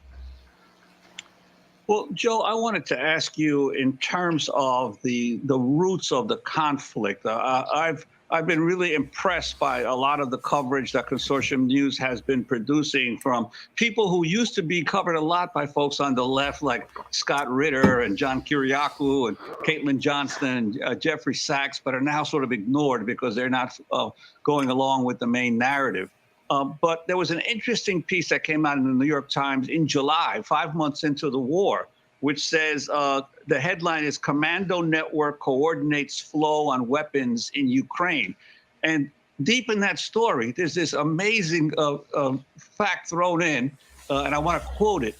From 2015 to early this year, American Special Forces and National Guard instructors trained more than 27,000 Ukrainian soldiers at the Yavoriv Combat Training Center in western Ukraine near the city of Lviv, Pentagon officials said. This is the first time I hear of this enormous training operation that was going on inside Ukraine by U.S. soldiers for the last 7 years. So if you could talk about this whole issue of Ukraine not being in NATO, but effectively being a U.S. ally now for years. Yeah, it's a de facto member of NATO. That's very clear. This wasn't just the United States. There are other NATO nations that were training Ukrainian troops and arming Ukraine even before this massive inflow of weapons that we've seen since February. So, I mean, this is not lost, obviously, on Russia. Since the coup in 2014, Russia has seen a buildup of what they see as anti-Russian government backed by the United States with this NATO training and weaponizing of the country. And I think that this is just the latest development. That the CIA has been involved in Ukraine since the late 1940s when they worked with Mykola Lebed, who was the right-hand man of Stefan Bandera, the World War II era Ukrainian fascist leader, to undermine the Soviet Union. And that never stopped, really. The U.S. has been deeply involved in Ukraine, and this comes as no surprise what the New York Times reported. I think we already knew pretty much that this was going on, that in fact NATO, while Ukraine is not a member of NATO, it has been and is a de facto member of NATO today. And you mentioned the coup in 2014. The founder of Consortium News, a legendary investigative reporter, Bob Perry, did a lot of coverage on that. And could you talk about how that has informed the way Consortium News looks at the current crisis? Oh, very much so. Bob was way ahead of the game on Ukraine. He even wrote a piece back in 2015 in which he warned about nuclear war over Ukraine. I thought it was a bit over the top at the time, but now we see what the situation. We're probably closer to a possible nuclear exchange than we've been, certainly since the Cuban Missile Crisis. So Bob understood, and he got a lot of flack for this. It started back then. It's much worse now against Consortium News. But he pointed out that the U.S. was working with extreme right groups, neo-Nazi groups in Ukraine to help overthrow a democratically elected, albeit corrupt, but I don't think there's hardly a politician in Ukraine who cannot be called that, to overthrow Viktor Yanukovych, who the OSCE, by the way, certified his election in 2010. And the United States helped install leaders that were absolutely anti-Russian and accommodated these extreme right groups, and then launched a war against the Donbass because the Russian ethnic speakers there on the Russian border objected to this coup. Their president that they voted for was overthrown, and they declared independence from Ukraine. And the response, backed by the U.S., was to begin a civil war in which thousands of people have been killed over the last 8 years. That's something that's completely excised from the reporting today. It was that war that Russia entered, really, in February of this year to try to put down that rebellion and to do a lot more, no question about that. Russia's aims, we're still not clear exactly what they are, but they're certainly beyond Donbass, although that is what they've concentrated on in the last few months. So Bob Perry was way ahead of the reporting on Ukraine, and he kind of paved the way and informed me. I started working for Consortium News in 2011, but my understanding of Ukraine was certainly influenced very much by Bob's factual reporting about what was going on, despite the attacks he came under, and that, as I said, have only increased dramatically since February of this year. Joe Lauria, in May, PayPal canceled the account and froze the funds of your independent news outlet of Consortium. What happened, and what effect has it had on Consortium News? Well, we thank PayPal for doing that because the effect has been an enormous influx of money. We had our best spring fund drive in our history, and people have shown enormous support for what PayPal did. And we don't really know exactly why, because they refused to tell us the reason why. They did release their funds after Matt Taibbi wrote a piece about it in his Substack, and the New York Post even picked up on that. So we got our money back, but the issue is we are completely banned from PayPal, and we don't know why. The only reasons we can assume is because we trade in information, not in banned drug paraphernalia or arms, which you cannot sell over PayPal.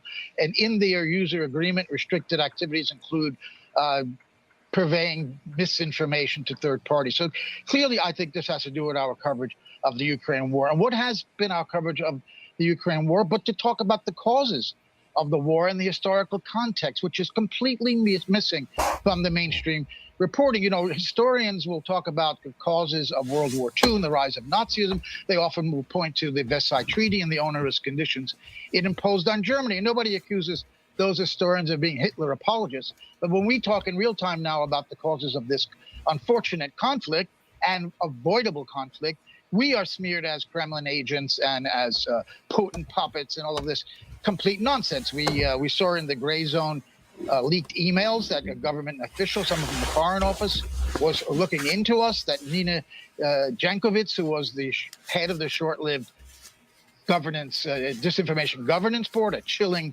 Orwellian board that the Biden administration set up. She said we were useful idiots if we weren't funded, presumably by hostile power. You know, we're seeing, Amy, if you recall, during the Vietnam War, Americans who justly protested the murderous policies of their government were smeared as puppets of Hanoi or Beijing or Moscow. It's the oldest trick in the book for governments to smear legitimate critics of their policies as foreign stooges. And we're insulted by that because it takes our agency away from us, as if we can't think on our own. So they're trying to crush the smallest spark of dissent.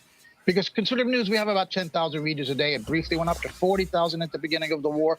Why? Because we were providing the historical context, the causes of the war, NATO expansion, the rejection of the Russian treaties back in December, to NATO and the U.S. to create a new security architecture in Europe, the failure to implement the Donetsk Minsk Accords, in Donbass, and of course, when you remove all of those causes, it looks like Russia is just a madman and only an imperialist. Now, while it's true, Putin has talked over the years about Nova Russia, founded by Catherine the Great in the 18th century, that it was basically an integral part of Russia. If you remove all these other causes, he just looks like some imperial madman. And the invasion of Ukraine pales in comparison, of course, with the invasion of Iraq and Panama and Grenada by the United States, none of which have had Security Council authorization, including Russia. So it is technically an illegal invasion. So we are in a situation now where, because we report these causes, we're being smeared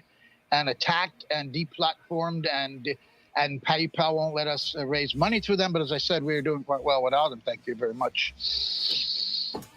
And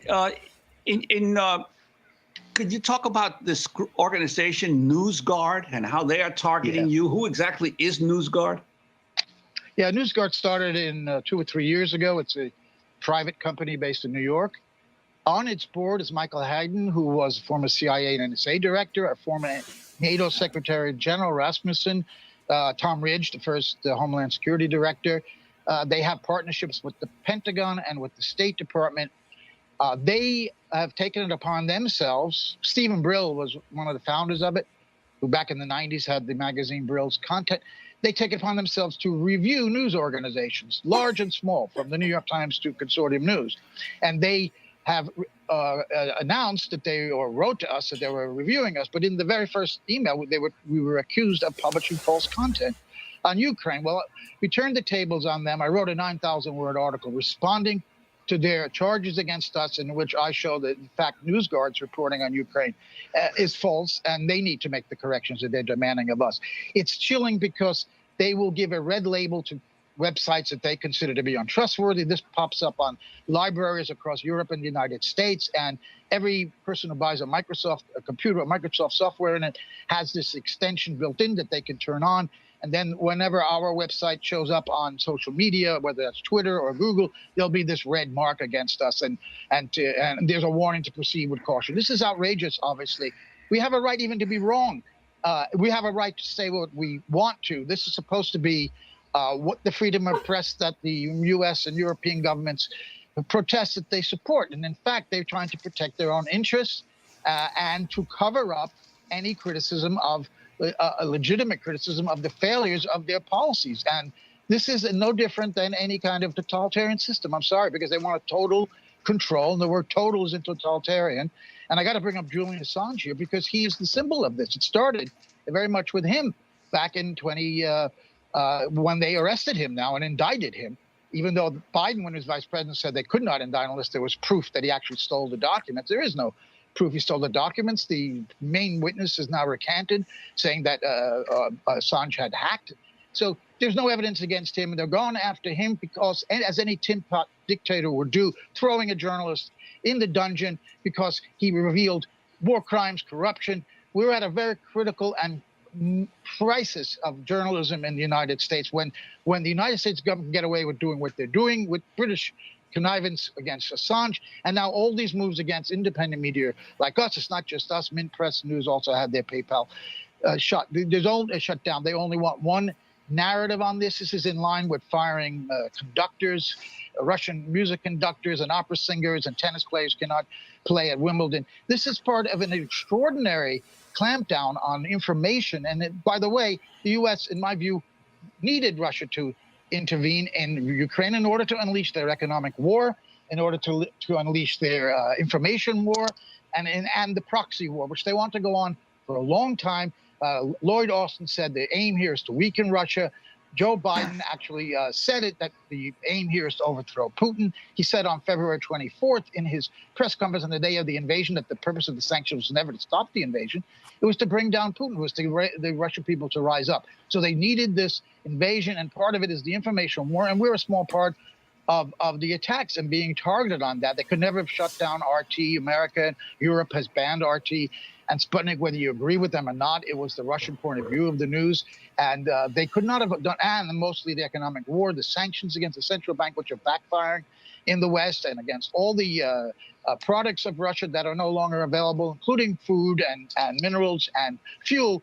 This was not possible without this invasion, and I believe U.S. set a trap that Russia walked into, and that was to stir up an offensive in Donbass, and Russia had to decide whether to intervene to try to protect the ethnic Russians there or to let them be slaughtered. And this is the situation right now, though unfortunately there's a long history in the U.S. This is nothing new. This is a trend, going back to John Adams with his Sedition Act, throwing people in jail for what they wrote. And Woodrow Wilson failed by one vote in the Senate from getting official censorship in the Espionage Act, and then he came with his own Sedition Act a year later and threw Eugene Debs and hundreds of people in jail for speeches and articles they wrote. And then, of course, there's McCarthyism. So this is a recurring theme in U.S. history, and we're seeing a very strong example of it right now. Y'all there? I done lost all y'all, huh? I'm probably gonna wrap it soon. So I'm getting tired. Let me read the comments. Oh shit, I done did something. I was trying to clear my screens and it. Whatever. I still want to read comments. History. Give me a second, y'all. I think at the end of that video, he was trying to get as much out as he could because he knew they was about to cut him. He spilled a whole bunch of nuggets there at the end. This is the caption underneath the video, The Democracy Now! The title is, As U.S. funnels money to Ukraine, independent media faces pressure to parrot official narrative. The caption says, as the Pentagon authorizes an additional $400 million for Ukraine's defense on Friday, bringing estimated total U.S. security spending on Ukraine under President Biden to a staggering $8 billion.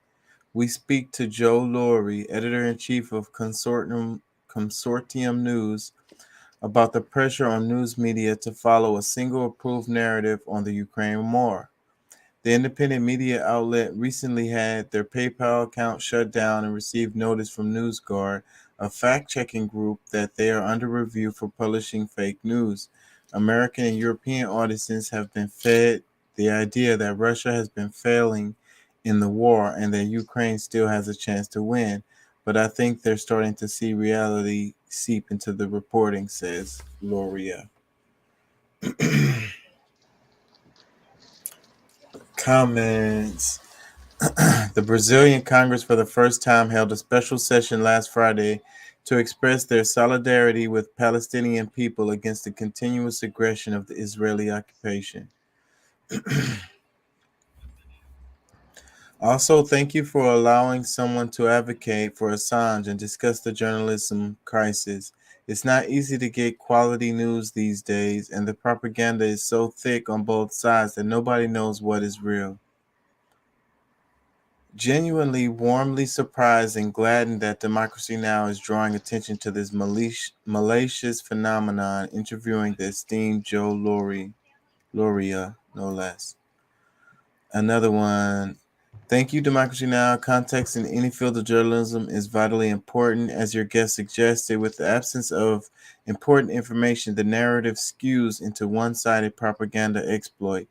The banning of RT and Sputnik were definite red flags. This is what disappoints me so much with Democracy Now!'s early coverage of the conflict. Thank you for returning to your roots of journalism. Be what we expect from true journalism. We crave unbiased reporting. With that said, hold on. Have had to fall off mainstream news to find a good mix of left and right leaning opinions. To be honest, it's liberating. Yeah, man, that's what I be saying, y'all. Look it up. I'm telling you, it'll benefit you. Go ahead and watch the news story from two different perspectives, and then make up your own damn mind.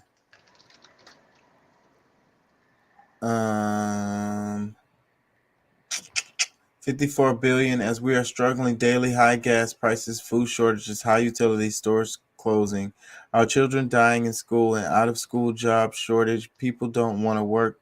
People can't work. People can't be paid and thrown out in the street. And 54 billion. And the reason some people don't want to work is it can't afford to even go to the job with the gas prices so high and the maintenance on their car so expensive.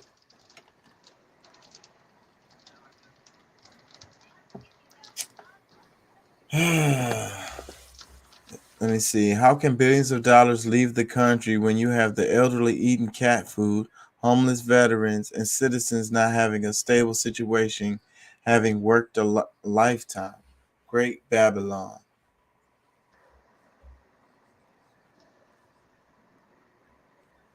Yep. Anyways, y'all, I think I'm going to wrap it. Okay. That's what's up, bro. I'll be definitely on here. Should be on here full uh, Thursday night, tomorrow, or tonight, rather. About to get ready to pull off myself. Yeah. All right, man. Shit, I'm going to wrap it. I'm tired. I'm going to be back tomorrow to finish up some of this stuff I started on tonight. Yeah, I got some stuff for y'all. All right, bro. Well, man, have a good night, man. Get some rest.